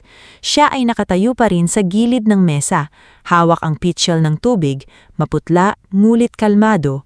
Ang babaeng kanina lamang ay tinawag nilang probinsyana, pabigat at hindi sanay sa trabaho, ay nakikita ngayon sa telebisyon bilang tagapagmana ng pamilyang mas malawak ang pag-aari kaysa sa pinagsasama-samang ipinagyayabang ng mga Montefalco. Hindi!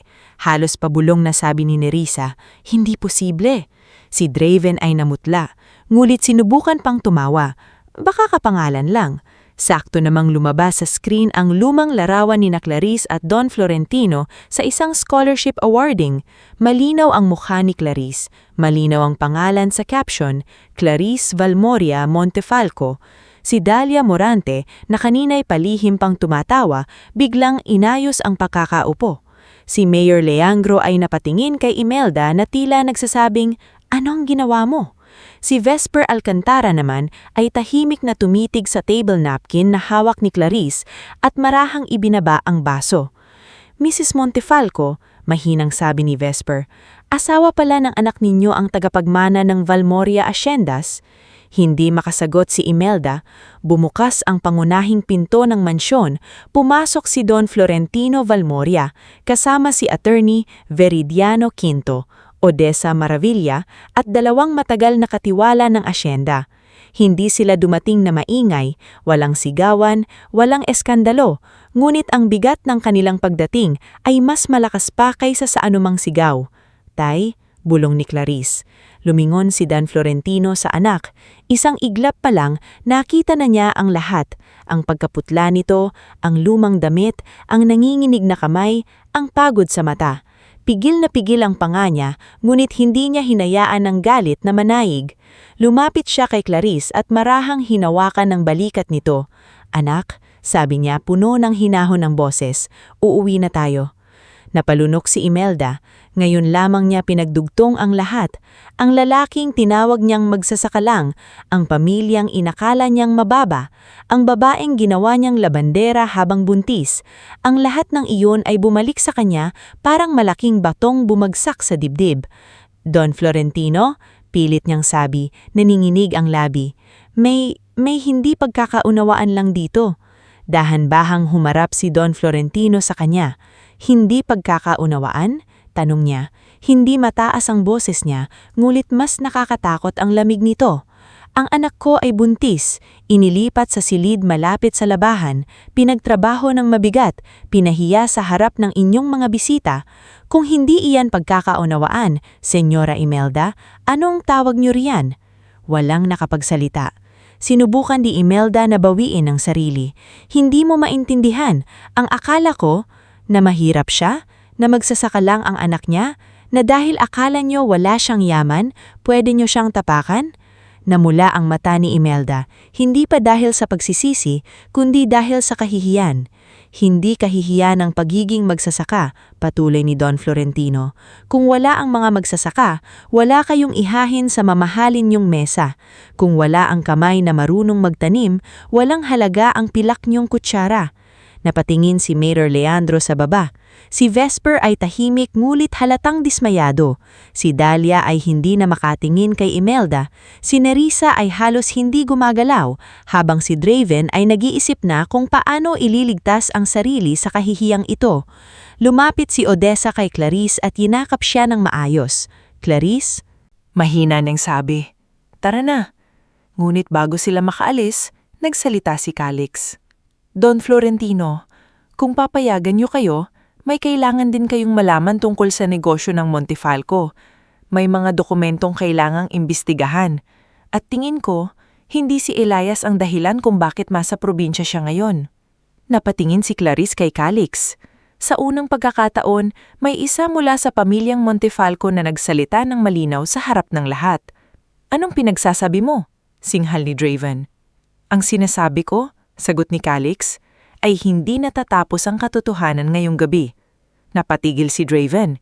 Hindi pa ito ang oras para sa buong pagbubunyag ng kanyang kasakiman, ngulit sapat na iyon para maramdaman niyang may pader ng gumuho sa paligid niya. Sa labas ng mansyon, hinihintay na ng sasakyan ng Valmoria. Inalayayan ni Don Florentino si Clarice. Sumunod si Manang Bricia hanggang sa may pintuan, nangingilid ang luha. Nandun din sina Yoli, Minda at Timo. Takot ngunit hindi na kayang itago ang lungkot. Huminto si Clarice at lumingon sa kanila. "Salamat," sabi niya. "Hindi ko makakalimutan ang ginawa niyo."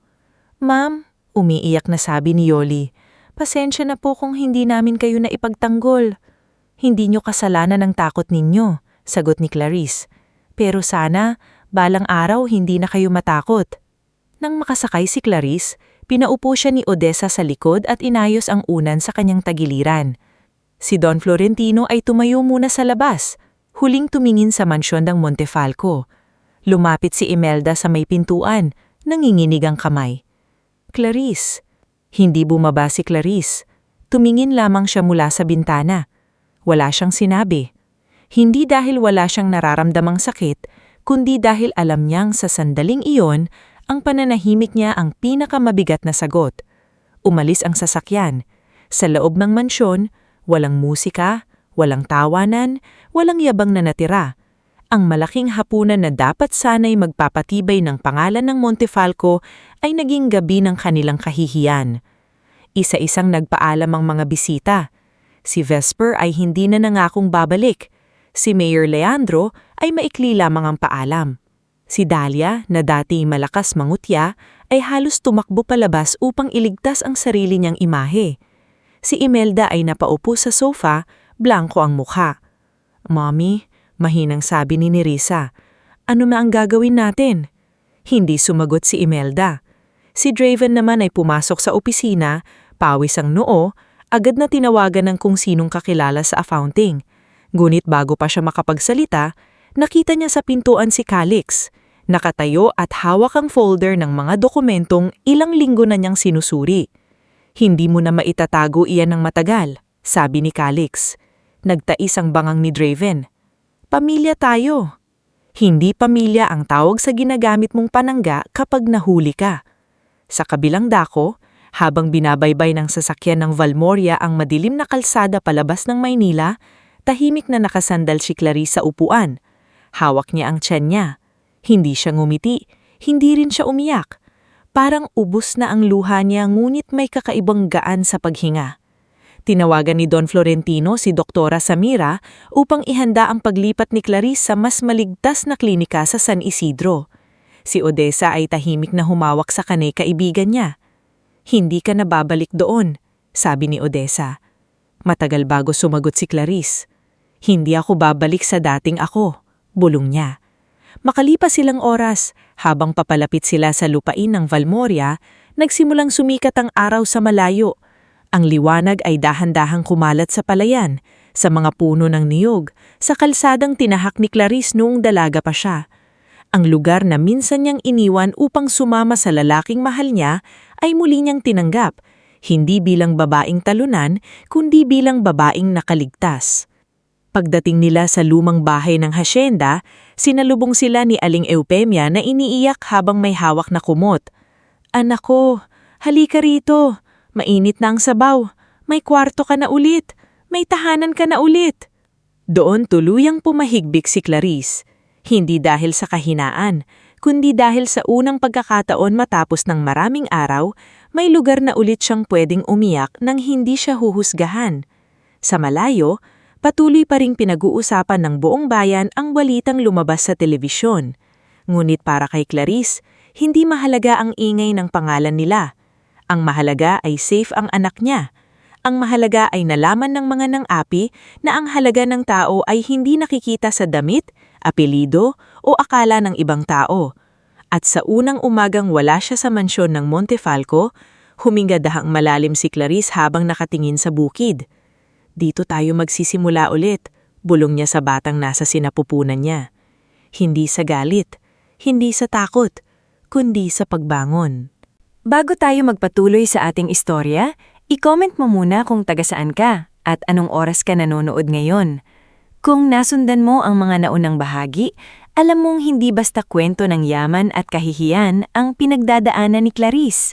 Ito ay kwento ng isang babaeng natutong manahimik hindi dahil wala siyang lakas, kundi dahil pinipili niyang lumaban sa tamang panahon. Sa nakaraang bahagi, nakita natin kung paano gumuho ang kayabangan ng mga Montefalco nang mapanood nila sa balita na ang babaeng kanilang minamaliit, ang buntis na pinatira sa silid malapit sa labahan ay si Clarice Valmoria Montefalco pala, ang nag-iisang anak at tagapagmana ni Don Florentino Valmoria, may-ari ng 10 asyenda at tagapagmamahala ng maraming programang tumutulong sa mga magsasaka at mahihirap. Ngunit ngayong nakalabas na siya sa mansyon, hindi ibig sabihin ay tapos na ang sugat. Dahil minsan, ang pinakamahirap na bahagi ng pagbangon ay hindi ang pag-alis sa lugar na nanakit sa'yo, kundi ang paghilom habang dala mo pa rin ang alaala ng lahat ng nangyari.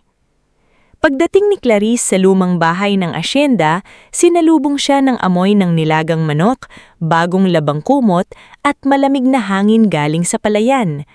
Para sa ibang tao, baka simpleng bahay lang iyon.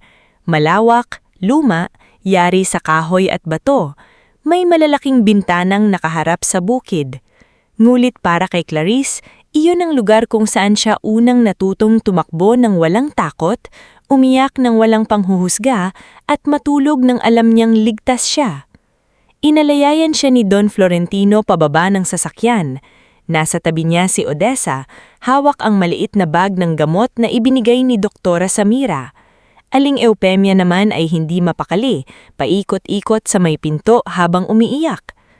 "Dahan-dahan anak," sabi ni Don Florentino habang hawak ang braso ni Clarice. "Hindi mo kailangang magmadali rito." Napatingin si Clarice sa ama.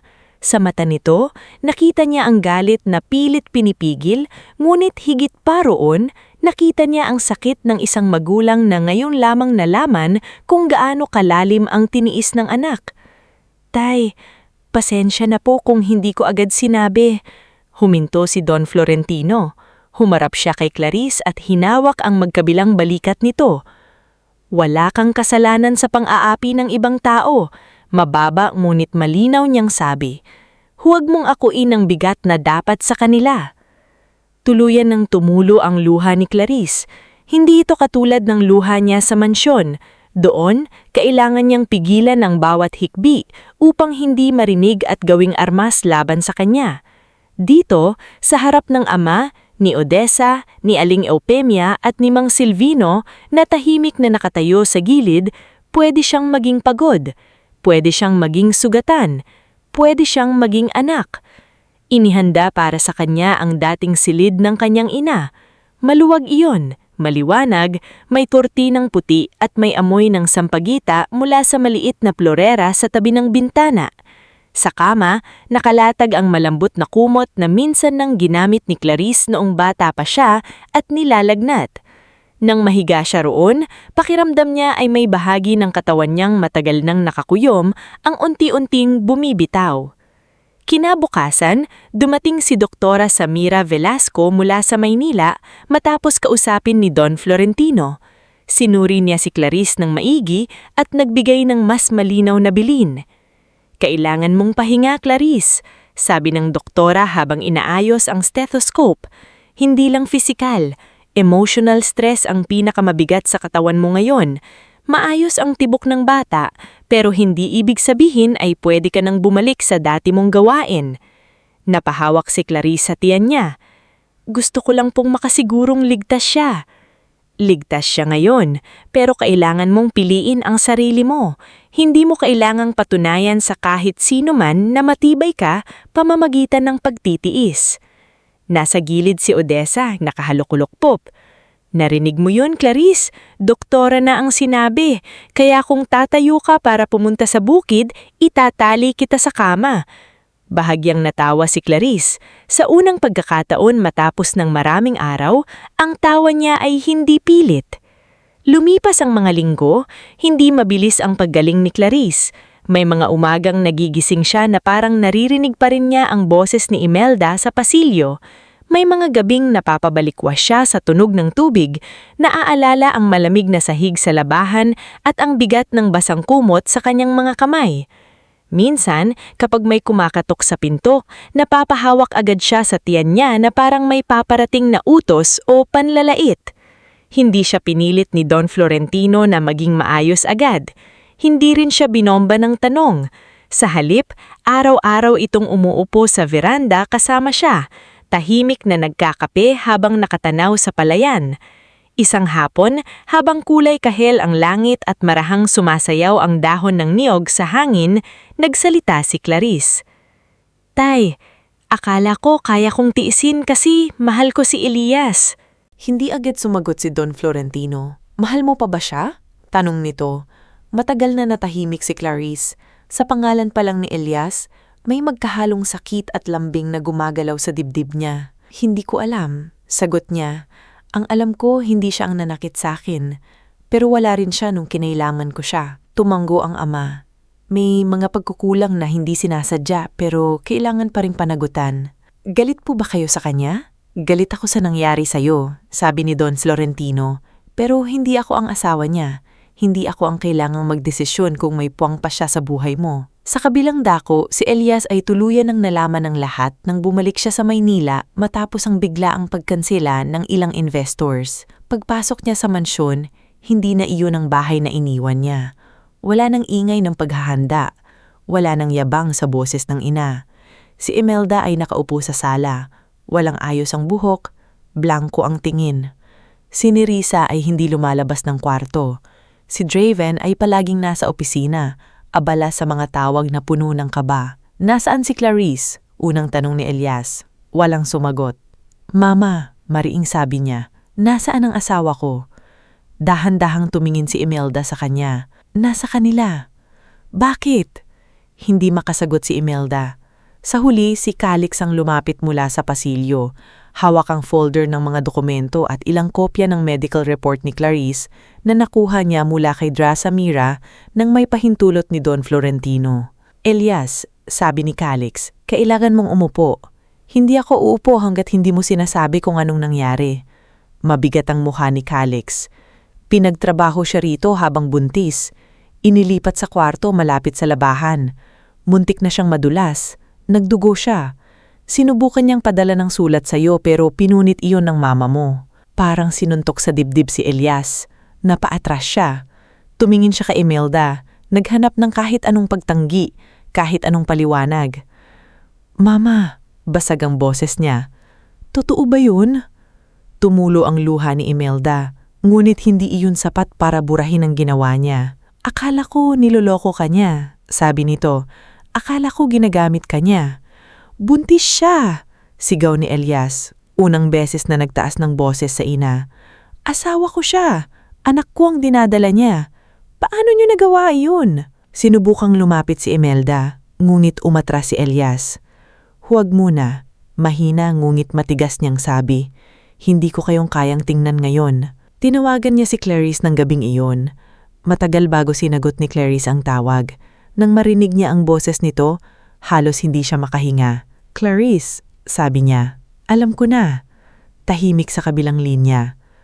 "Pasensya na," patuloy ni Elias. "Alam kong kulang ang salitang iyon, pero pasensya na. Dapat naroon ako. Dapat naramdaman kong may mali. Dapat hindi kita iniwan sa bahay na iyon." Matagal bago sumagot si Clarice. "Pagod ako, Elias." Napapikit siya. "Alam ko. Hindi ko kayang makipag-usap ng mahaba ngayon." "Sige, hindi kita pipilitin. Gusto ko lang malaman mo na pupunta ako diyan." Hindi pa, sagot ni Clarice, mahina ngunit malinaw. Hindi pa ako handang makita ka. Parang may pumutol sa hininga ni Elias, ngunit tinanggap niya iyon. May intindihan ko, sabi niya, pero nandito lang ako at gagawin ko ang dapat kong gawin. Hindi naging madali kay Elias ang mga sumunod na araw. Umalis siya sa mansyon at pansamantalang tumira sa maliit na apartment malapit sa opisina. Hindi niya kayang manatili sa bahay na naging kulungan ng asawa niya. Sa tulong ni Calix, sinimulan niyang imbestigahan ang mga dokumento ng negosyo. Doon nila natuklasan ang mga peking resibo, maling delivery records, at bank transfers na konektado sa account ni Draven. Matagal na niya itong ginagawa, sabi ni Calix habang nakalatag ang papeles sa mesa. Ginamit niya ang proyekto sa probinsya para mailayo ka. Habang nandoon ka, mas madali niyang napaniwala si Tita Imelda na problema si Clarice. Napahawak si Elias sa lood. Kapatid ko siya. Alam niya iyon, sabi ni Calix. Kaya niya ginamit. Samantala, sa hacienda, nagsimulang bumalik ang lakas ni Clarice. Hindi pa siya pinayayagang magtrabaho ng matagal, ngunit araw-araw ay may maliit niyang hakbang. Una, naglakad siya hanggang veranda, sumunod na linggo hanggang hardin, pagkaraan, pinayayagan siyang dumalo sa maikling pulong ng Van Moria Foundation, basta nakaupo at hindi napapagod. Doon niya narinig ang kwento ng ilang manggagawang babae na dati ring nakaranas ng pang-api. Si Lyra ang isang dating kasambahay na pinalayas ng nagbuntis. Si Maricel, manggagawa sa pabrika, natanggal ng humingi ng maternity leave. Si Benilda, asawa ng magsasaka na pinagsabihan ng amo na pabigat dahil nagkakomplikasyon sa pagbubuntis. Habang nakikinig, may nabuo sa puso ni Clarice. Odessa, sabi niya isang gabi habang magkasama silang nag-aayos ng lumang files ng foundation. Ilang babae pa kaya ang nagtitiis dahil wala silang mapuntahan? Marami. Sagot ni Odessa, mas marami kaysa sa iniisip natin. Gusto kong gumawa ng lugar para sa kanila. Napatingin si Odessa. Anong klaseng lugar? Hindi lang shelter, sabi ni Clarice. Gusto ko ng bahay na may legal help, check-up, counseling, skills training, para sa mga buntis, kasambahay, manggagawa o sino mang babaeng pinalayas, inaapi o pinatahimik dahil mahirap sila. Ngumiti si Odessa, ngulit nangingilid ang luha. Alam mo, Clarice, ito ang sinasabi kong lakas mo. Ginawa kang sugatan ng mundo, tapos ang una mong naisip ay paano gagamutin ang sugat ng iba. Hindi naging madali ang pagpaplano. Tinawag ni Clarice si Attorney Veridiano upang ayusin ang legal structure ng magiging programa. Kinausap niya si Doktora Samira para sa medical partnership. Hiniling niya kay Don Florentino na gamitin ang lumang ancestral annex malapit sa asyenda bilang pansamantalang tahanan ng shelter. Hindi siya agad pinayagan ng ama dahil nag-aalala ito sa kalusugan niya. Ngunit nang makita ni Don Florentino ang determinasyon sa mata ng anak, pumayag siya sa isang kondisyon. Hindi mo ito gagawin mag-isa, sabi niya. Hindi po, sagot ni Clarice. Gagawin natin ito para sa maraming babae. Dumating ang ikapitang buwan ng pagbubuntis ni Clarice. Mas bilugan na ang kanyang tiyan, mas mabagal na ang kanyang lakad, ngunit mas payapa na ang mukha niya. Isang madaling araw, nagising siya sa paninikip ng tiyan. Noong una, inakala niyang karaniwang pananakit lamang, ngulit nang lumakas ang kirot, tinawag agad ni Aling Eupemia si Don Florentino. Sir, manganganak na po yata si Clarice. Mabilis siyang dinala sa pribadong ospital sa bayan kung saan naghihintay na si Doktora Samira. Naandun si Don Florentino, Odessa, Aling Eupemia at Mang Silvino na paulit-ulit na nagdarasal sa chapel. Tinawagan din ni Odessa si Elias dahil kahit gaano kasakit ang nangyari, ama pa rin siya ng batang isisilang. Dumating si Elias sa ospital na hingal at halos hindi maayos ang suot. Hindi siya agad pinapasok ni Don Florentino sa delivery area. Nagtagpo sila sa pasilyo. Ang ama ng babaeng nasaktan at ang lalaking huli nang nalaman ang bigat ng pagkukulang niya. Sir, sabi ni Elias, puno ng pagsisisi ang boses. Alam kong wala akong karapatang humiling, pero nandito ako para sa anak ko at para kay Clarice kung papayagan. Matagal siyang tinitigan ni Don Florentino. Hindi ko ikaw pagbabawalan makita ang anak mo, sabi nito. Pero tandaan mo, Elias, ang pagiging ama ay hindi nagsisimula sa paghawak sa bata. Nagsisimula ito sa kakayahan mong protektahan ang ina niya. Tumanggo si Elias, luha ang nasa mata. Opo. Ilang oras ang lumipas bago narinig sa loob ng delivery room ang unang iyak ng sanggol. Parang napuno ng liwanag ang buong pasilyo. Napaupo si Don Florentino habang napapakit hawak ang rosaryo ng yumaong asawa. Si Odessa ay humahulgol sa tuwa. Si Aling Eupemia ay halos mapasigaw ng pasasalamat. Isang malusog na batang babae ang isinilang ni Clarice. Maliit, mapula, malakas ang iyak, at tila dala sa unang hininga niya ang lahat ng pag-asang muntik nang mawala sa kanyang ina. Nang ipakita sa kanya ang sanggol, napaiyak si Clarice. Amaris, bulong niya. Ang pangalan niya ay Amaris. Anong ibig sabihin? Tanong ni Doktora Samira. Pangako, sagot ni Clarice. Pangako na hindi na ako mabubuhay sa takot. Pinayagan niyang pumasok si Elias makalipas ang ilang sandali. Nang makita nito si Clarice na pagod ngunit ligtas at ang maliit na sanggol sa kanyang tabi, napahinto siya sa pintuan. Hindi siya tumakbo palapit, hindi siya umastang may karapatan agad. Dahan-dahan siyang lumapit, parang bawat hakbang ay humihingi ng permiso. Ang ganda niya, pabulong niyang sabi. Tumingin si Clarice sa kanya. Wala nang galit sa mga mata niya, ngunit wala pa ring buong tiwala. Pangalan niya ay Amaris, sabi niya. Amaris, ulit ni Elias, halos mabasag ang boses.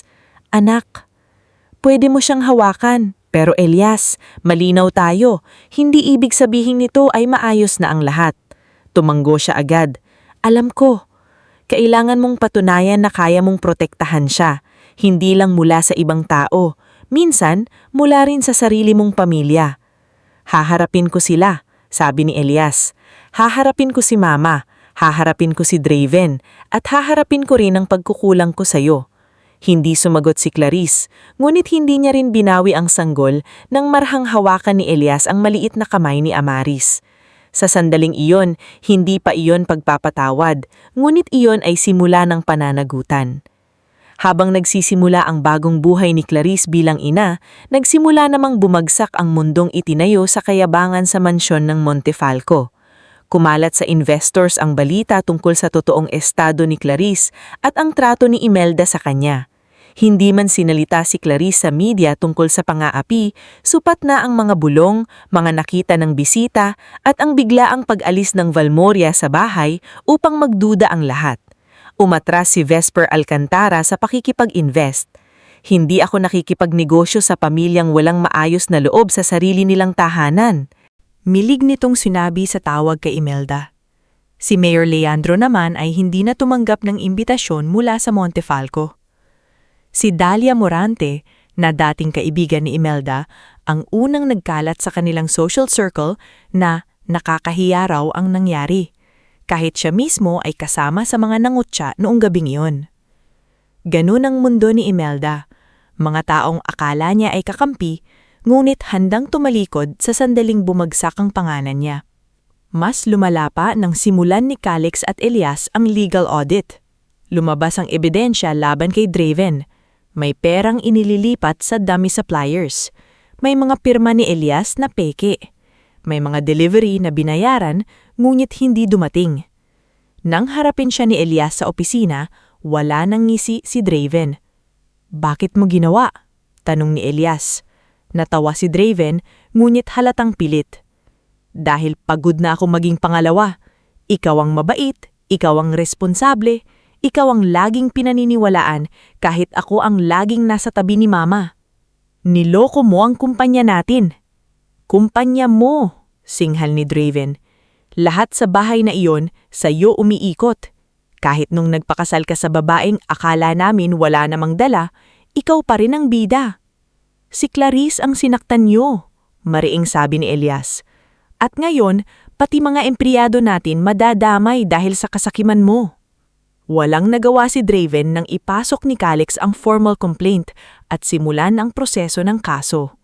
Si Nerissa, na dati malakas mangutya, unti-unting lumayo sa asawa. Hindi dahil bigla siyang naging mabait, kundi dahil ayaw niyang madamay sa pagbagsak nito. Sa hacienda, hindi ginamit ni Clarice ang kapangyarihan para durugin ng Montefalco. Sa halip, ginamit niya ang lakas na meron siya para magtayo. Ilang linggo matapos manganak, habang unti-unti siyang gumagaling, binuksan nila ang unang bahagi ng Valmoria Women's Shelter. Hindi pa grande, may 6 na kwarto, maliit na clinic room, legal consultation area, at kusinang pinamamahalaan ni Aling Eupemia. Isang araw, dumating si Manang Briscia sa hacienda. Bitbit ang lumang maleta. Nagbitiw na siya sa Montefalco Mansion matapos ang nangyari. Kasama niya sina Yoli at Minda na pansamantalang naghahanap ng trabaho. "Ma'am Clarice," sabi ni Manang Briscia, nanginginig ang boses. "Hindi ko po alam kung may lugar pa kami rito." Lumapit si Clarice, karga si Amaris.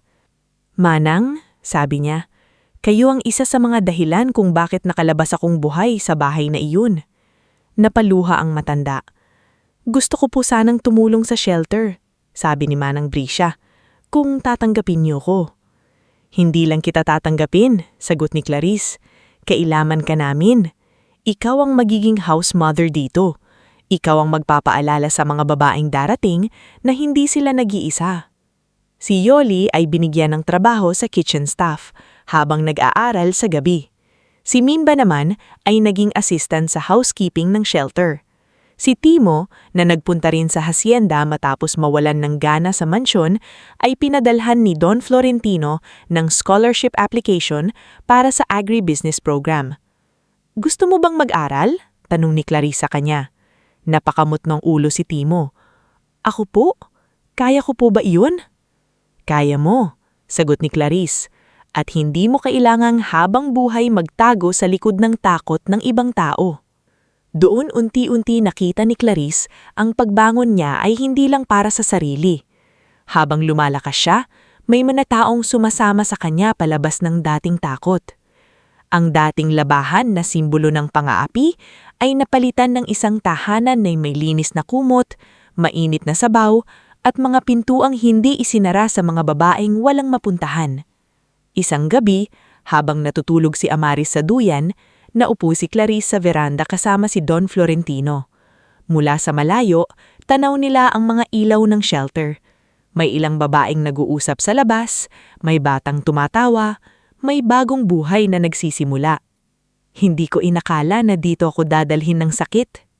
"Hindi mo pinili ang sakit," sagot ng ama, "pero pinili mo kung ano ang itatayo mula rito." Huminga ng malalim si Clarice. Sa unang pagkakataon, hindi na niya nararamdaman na hinahabol siya ng nakaraan. Naroon pa rin ang sugat, oo, ngunit hindi na iyon ang humahawak sa kanya.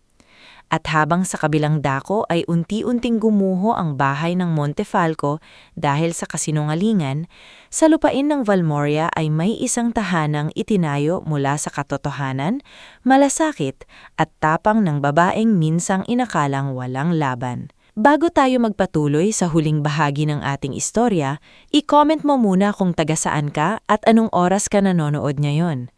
Kung umabot ka na sa parteng ito, ibig sabihin nasaksihan mo na ang mahabang paglalakbay ni Clarice.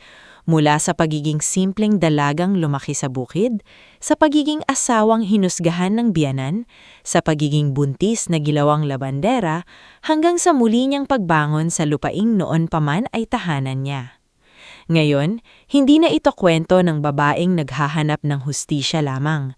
Ito na ang kwento ng isang inang piniling bumuo ng bagong buhay, ng isang pamilyang kailangang managot, at ng mga taong matututong ang tunay na yaman ay hindi nasusukat sa dami ng lupa, kundi sa dami ng pusong kaya mong ibangon. Lumipas ang 2 taon mula nang buksan ang Valmoria Women's Shelter. Ang dating tahimik na annex sa gilid ng hacienda ay naging isang buhay na tahanan. Sa umaga, maririnig doon ang tawanan ng mga bata, ang kaluskos ng mga babaeng nagluluto sa kusina at ang mahihinaw boses ni Manang Briscia na gumigising sa lahat para sa almusal. Sa dating mga kwartong matagal nang hindi ginagamit, may mga malilinis na kama na ngayon, may maliliit na kabinet para sa personal na gamit, at may mga larawang nakapaskil sa pader na gawa ng mga batang naninirahan pansamantala sa shelter.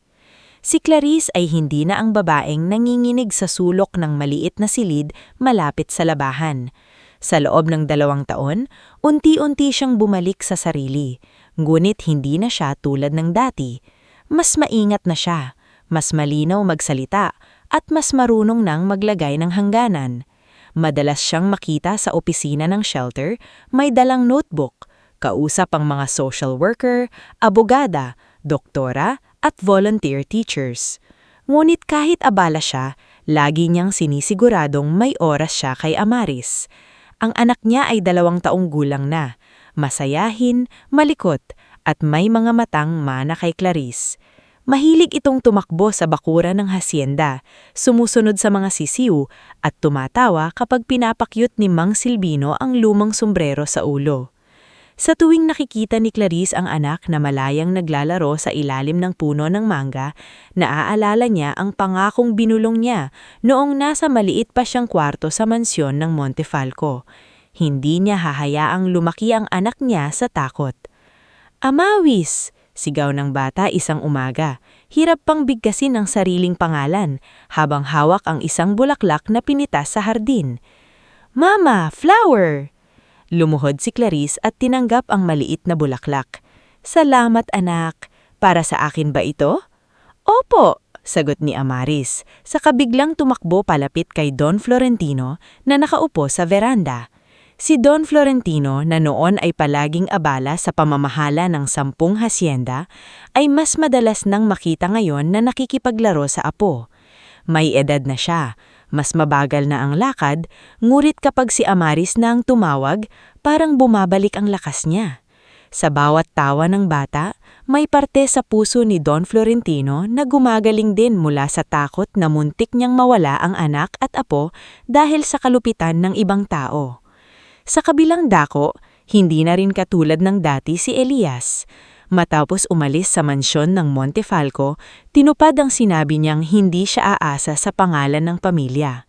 Nagtayo siya ng maliit na construction firm sa isang inuupahang opisina sa San Isidro. Hindi malaki ang puhunan. Wala siyang engranding opisina o mamahaling conference room. Ang mayroon siya ay sariling pagsisikap, ilang tapat na trabahador, at gagustuhang patunayan na kaya niyang mabuhay nang hindi nakakapit sa maling yaman ng pamilya niya. Una siyang kumuha ng maliliit na proyekto. Pag-aayos ng school fence, pagbubuo ng storage shed para sa kooperatiba, at pagkukumpini ng ilang bahay na nasira sa bagyo.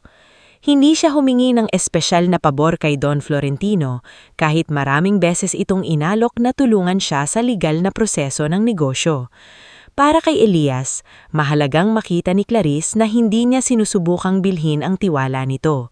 Gusto niyang ikitain iyon araw-araw, kahit mabagal.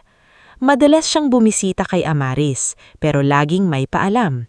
Hindi siya basta pumapasok sa bahay ng Valmoria na parang may karapatan pa rin siyang bumalik.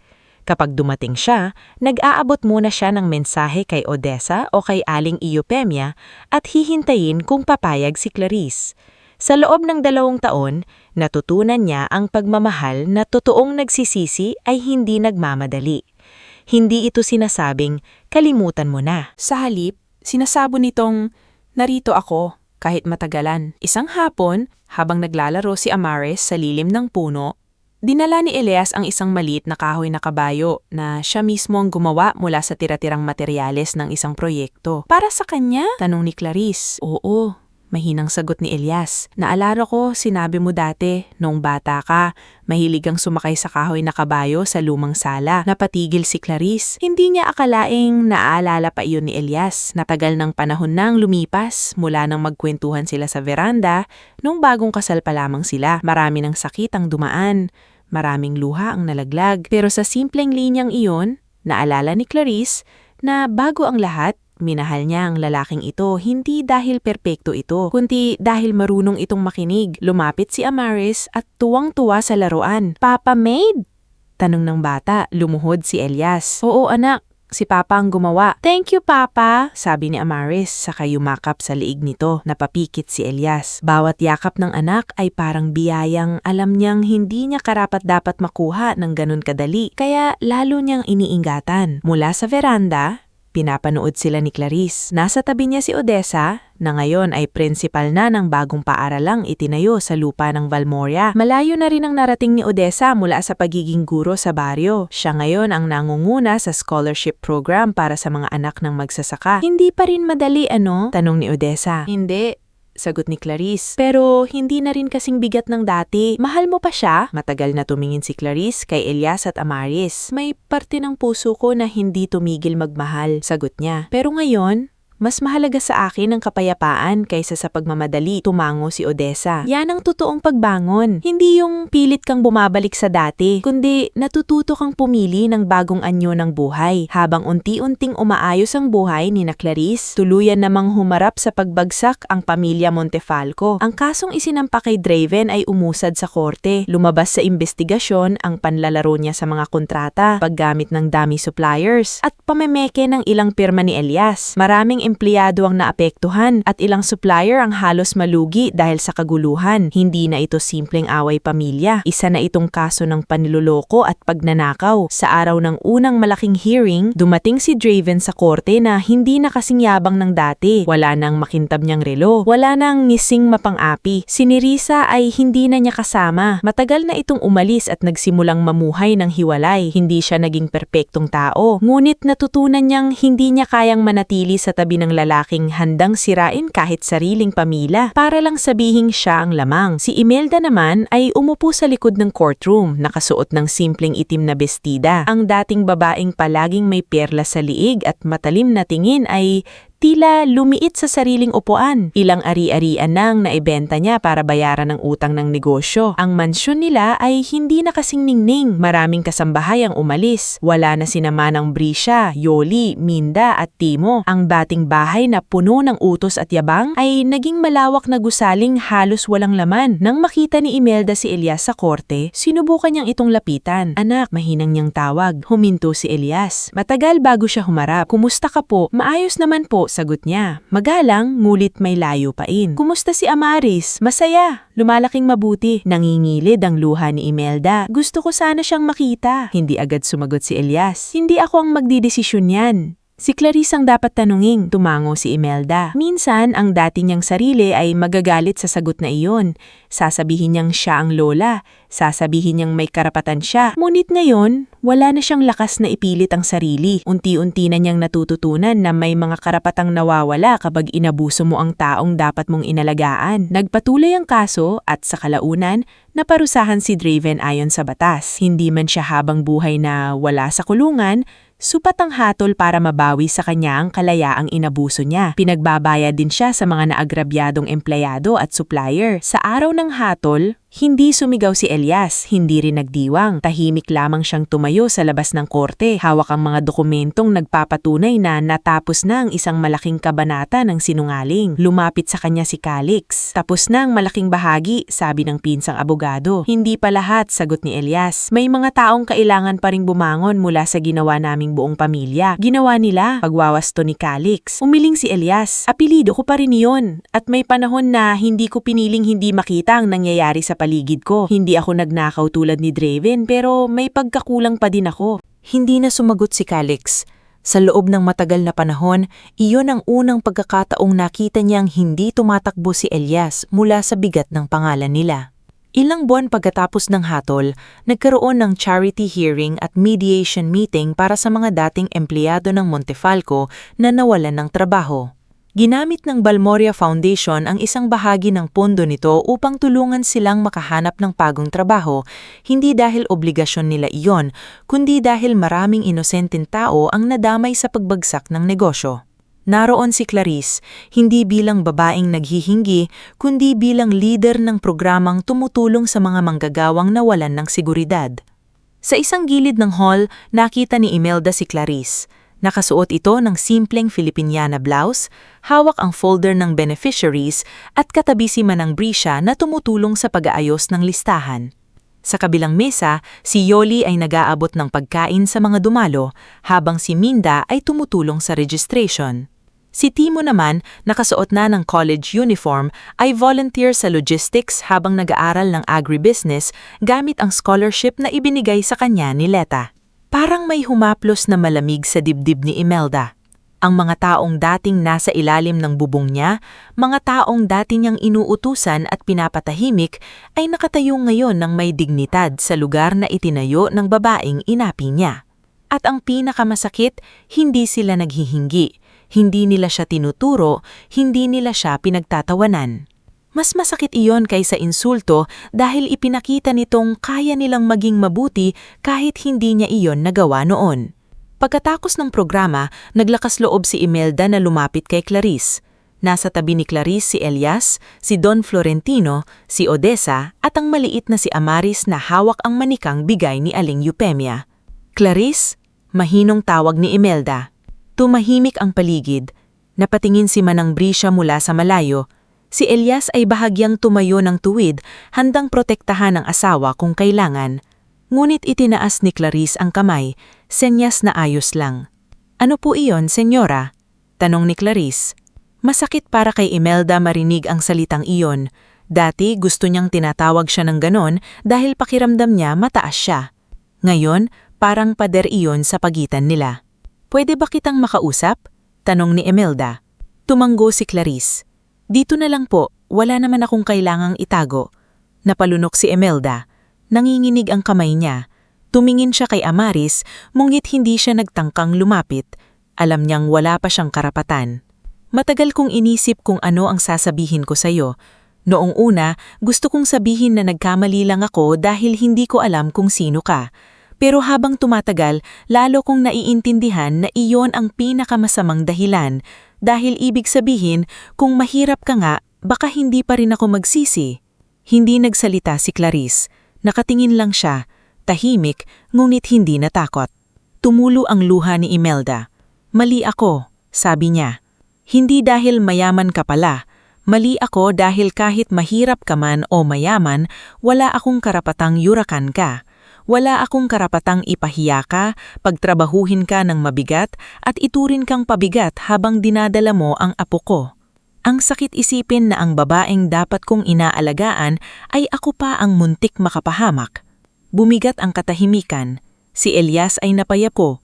Si Don Florentino ay matigas pa rin ang mukha, ngunit hindi nagsalita. Alam niyang hindi sa kanya ang sandaling iyon. "Hindi ko hinihingi na patawarin mo ako agad. Hindi ko rin hinihinging tanggapin mo ako sa buhay ninyo.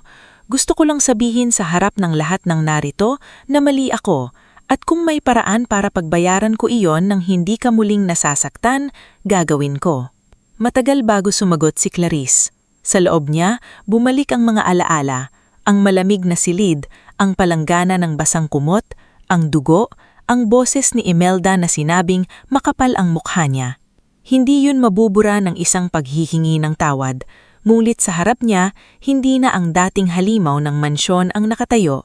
Isang babaeng wasak ng sariling kayabangan ang naroon. "Hindi ko malilimutan ang ginawa ninyo," sabi ni Clarice. Tumanggo si Imelda, umiiyak. "Alam ko, hindi rin ibig sabihin na dahil humingi kayo ng tawad, babalik na tayo sa parang walang nangyari." "Oo," sagot ni Imelda. "Pero hindi ko rin gustong ipamana kay Amaris ang galit na hindi natatapos. Kung totoong gusto niyong magbago, may programa ang shelter para sa community service. Hindi kayo mamumuno, hindi kayo mag-uutos, maglilingkod kayo. Tahimik, regular, walang kamera, walang papuri. Doon niyo na makikita ang buhay ng mga babaeng minsan ninyong tinawag na pabigat." Napatingin si Clarice kay Imelda na parang hindi makapaniwala. "Tatanggapin mo ako roon? Hindi bilang pamilya muna, bilang taong kailangang matuto." Tahimik na umiyak si Imelda. "Tatanggapin ko, kahit ano." Lumipas pa ang ilang buwan at totoong nagsimula si Imelda sa Walmoria Women's Shelter. Sa unang araw niya, walang espesyal na trato. Pinag-aayos siya ni Manang Brisha ng mga kumot. Pinaguhugas siya ng pinggan sa kusina. Pinaupo siya sa orientation kung saan nakinig siya sa mga kwento ng mga babaeng pinalayas, inapi at pinatahimik. Sa bawat kwento, may kirot na bumabalik sa kanya. Para bang bawat tinig ay salamin ng dating Clarice na hindi niya pinakinggan. Hindi naging mabilis ang pagbabago ni Imelda. May mga araw na bumabalik ang dati niyang tono, ngulit pinipigilan niya ang sarili. May mga pagkakataong napapatingin sa kanya ng malamig ang ilang staff na alam ang ginawa niya, at tinatanggap niya iyon. Sa unang pagkakataon sa buhay niya, natutunan niyang hindi lahat ng respeto ay nakukuha dahil sa edad, pera o pangalan. Minsan, kailangan itong kitain mula sa pinakamababang hakbang. Samantala, unti-unting naghihilom ang relasyon ni Clarice at Elias. Hindi ito nangyari sa isang yakap lamang. Hindi ito nangyari dahil may anak sila. Nangyari ito sa daan-daang maliliit na gawa. Sa pagdating ni Elias sa check-up ni Amaris nang hindi nahuhuli, sa paghihingi niya ng paalam bago gumawa ng desisyon, sa pagtatanggol niya kay Clarice kapag may nagbabalik ng lumang chismis, sa pagtanggap niyang may mga sugat na hindi niya dapat madaliin. Isang gabi, sa veranda ng lumang bahay ng Valmoria, natutulog si Amaris sa loob habang mahina ang hangin sa bukid. Magkatabi sina Clarice at Elias, ngunit may espasyong matagal nilang iginalang sa pagitan nila. "Clarice," sabi ni Elias, "alam kong matagal na akong humihingi ng tawad, pero ayokong mapagod kang marinig iyon. Pasensya na. Sa lahat." Tumingin si Clarice sa palayan. "Hindi ako napapagod sa sorry," sagot niya. "Napapagod ako kapag walang pagbabago pagkatapos ng sorry." Tumanggo si Elias. "Kaya hindi na ako nangangako ng malalaki. Ang kaya ko lang sabihin, araw-araw akong pipiliin kayo ni Amaris. Kahit hindi mo pa ako tanggapin ulit bilang asawa, mananatili akong ama. Mananatili akong taong hindi natatalikod kapag kailangan mo ako." Matagal siyang tinitigan ni Clarice. Sa loob ng 2 taon, iyon ang paulit-ulit niyang nakita. Hindi perpekto si Elias. May mga araw na nagkakamali pa rin ito. Ngunit hindi na ito tumatakbo, hindi na ito nagtatago sa likod ng dahilan, at higit sa lahat, natutunan nitong ang pamilya ay hindi pinoprotektahan sa salita, kundi sa desisyon inuulit araw-araw. "Hindi na tayo babalik sa dati," sabi ni Clarice. Napayuko si Elias. "Alam ko, pero pwede tayong magsimula sa bago." Dahan-dahang napatingin si Elias sa kanya. May luha sa mata nito, ngunit hindi siya nagsalita agad. "Clarice, hindi madali," sabi niya. "May mga araw na maaalala ko pa rin ang nangyari. May mga araw na baka magalit ako bigla. May mga araw na kailangan kong lumayo. Kung papasok ka ulit sa buhay ko, kailangan mong tanggapin iyon." "Tinatanggap ko." Mabilis ngulit mahinahong sagot niya. "Lahat." Sa gabing iyon, hindi sila nagyakapan na parang pelikulang biglang binura ang lahat ng sakit. Sa halip, hinawakan ni Elias ang kamay ni Clarice ng marahan, at sa unang pagkakataon matapos ang mahabang panahon, hindi niya ito binawi. Iyon ang simula ng kanilang bagong pagsasama. Hindi perpekto, hindi minadali, ngunit totoo. Dumating ang Harvest Festival ng San Isidro, ang pinakamalaking pagdiriwang sa 10 hasyenda ng Valmoria. Makukulay ang banderita sa paligid. May mahabang mesa para sa mga magsasaka, empleyado, scholar, volunteer at residente ng shelter. May palaro para sa mga bata, libreng check-up sa health booth, at pagtatanhal ng mga estudyante mula sa paaralang pinamalakanan ni Odessa. Si Clarice ang tumayo sa entablado, hindi bilang babaeng tagapagmana lamang, kundi bilang ina, leader at tagapagtanggol ng mga taong minsang walang boses. Katabi niya si Don Florentino, hawak si Amaris. Nasa isang gilid si Elias, tahimik, ngunit proud. Naroon din si Manang Brisha, Yoli, Minda, Timo, Aling Eufemia, Mang Silvino, Odessa, Attorney Veridiano, Doktora Samira, at maging si Kylix na ngayon ay legal advisor na rin ng ilang programa ng foundation. Sa malayo, nakatayo si Imelda kasama ang ibang volunteers ng shelter. Hindi siya nasa harap, hindi siya pinakilala bilang espesyal na bisita. May hawak siyang tray ng pagkain para sa mga matatandang dumating, ngunit sa unang pagkakataon, hindi siya mukhang napahiya sa pagliging nasa likod. Sa halip, tahimik siyang naglilingkod. Nagsalita si Clarice sa microphone. Maraming taon na ang pamilya namin ay nabiyayaan ng lupang ito, pero itinuro sa akin ng tatay ko na ang lupa ay hindi dapat ipinagmamalaki kung wala itong pinapabangon na tao. Ngayon, ang ani natin ay hindi lang palay, niyog o tubo. Ang ani natin ay pag-asa, mga batang nakapag-aral, mga pamilyang nagkaroon ng trabaho, mga babaeng natutong hindi sila pabigat, at mga sugat na unti-unting gumagaling dahil may mga taong piniling tumulong halip na manghusga. Nagpapalakpakan ng mga tao. Si Don Florentino ay tahimik na pinunasan ng gilid ng kanyang mata. Si Elias naman ay yumuko, ramdamang bigat at danda ng mga salitang iyon. Pagkatapos ng programa, lumapit si Don Florentino kay Clarice habang karga nito si Amaris. Tanaw nila ang malawak na hasyenda na kumikinang sa ilalim ng hapon. Ang hangin ay puno ng amoy ng bagong ani at lutong pagkain. Sa paligid, may tawanan, musika at mga taong minsang simpleng manggagawa lamang sa mata ng iba. Ngunit sa araw na iyon ay malinaw na sila ang puso ng buong lugar. "Anak," sabi ni Don Florentino, "handa ka na."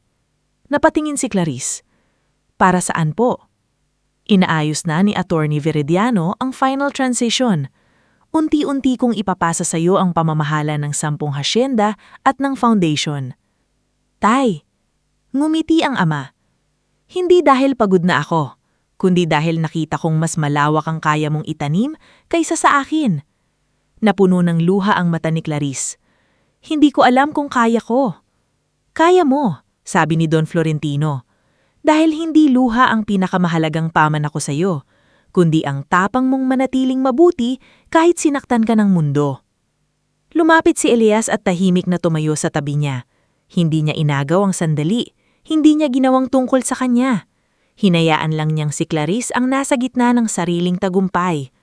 Hinawakan ni Amaris ang pisngi ng ina. "Mama, happy?" Napatawa si Clarice habang umiiyak. Hinalikan niya ang noo ng anak. "Oo, nak. Happy si Mama." Sa dulong bahagi ng hasyenda, nagsimulang lumubog ang araw. Ang kulay kahel na liwanag ay bumalot sa mga palayan, sa shelter, sa lumang bahay at sa mga taong bumuo ng bagong kabanata ng buhay ni Clarice. Wala nang bumalik sa dating pangaapi. Wala nang labahang naging kulungan. Wala nang biyena na may kapangyarihang durugin siya. Ang natira ay aral, pananggutan, at pamilyang piniling maghilom sa tamang paraan. Si Draven ay nanagot sa batas. Si Nerissa ay nagsimulang mamuhay ng hiwalay at unti-unti nang natutong tumayo ng hindi nakasandal sa maling karangyaan. Si Imelda ay patuloy na naglilingkod sa shelter, hindi bilang reyna ng mansyon, kundi bilang babaeng natututo palang maging tao sa pinakasimpleng paraan. Si Elias ay muling tinanggap ni Clarice, hindi dahil nakalimutan na niya ang lahat, kundi dahil nakita niyang may tunay na pagbabago at pananggutan. At si Clarice, ang babaeng minsang hinusgahang anak lang ng magsasaka, ay naging ilaw ng 10 hasyenda. Hindi dahil sa apelido, hindi dahil sa yaman, kundi dahil sa pusong hindi nagpatigas kahit maraming beses itong sinaktan. Habang naglalakad si Clarice sa gitna ng festival, hawak ang kamay ni Amaris sa kanan at kamay ni Elias sa kaliwa. Alam niyang hindi perpekto ang buhay. May mga alaala pa ring darating minsan. May mga sugat pa ring kikirot kapag umuulan at naririnig niya ang tunog ng tubig. Ngunit ngayon, hindi na siya nakakulong sa nakaraan. May tahanan na siya. May anak siyang lumalaki sa pagmamahal. May amang ipinagmamalaki siya. May mga taong natulungan niyang makabangon. At higit sa lahat, mayroon na siyang sariling tinig. Malinaw, matatag, at hindi na muling patatahimikin nung kahit sinong mapangmata. Sa huling liwanag ng hapon, tumingala si Clarice sa langit at bumulong. "Ma, kung nakikita mo ko, sana proud ka." Umihip ang hangin sa palayan, marahan at malamig, na barabang may yakap na dumaan mula sa alaala ng kanyang ina. Napangiti si Clarice. At doon nagtapos ang kwento niya, hindi sa paghihiganti, kundi sa tagumpay ng dignidad. Hindi sa pagbagsak ng kaaway, kundi sa pagbangon ng puso. Hindi sa pagiging mayaman sa lupa, kundi sa pagiging mayaman sa tapang, malasakit, at pagmamahal na hindi kayang labhan, burahin, o tapakan ng kahit sino.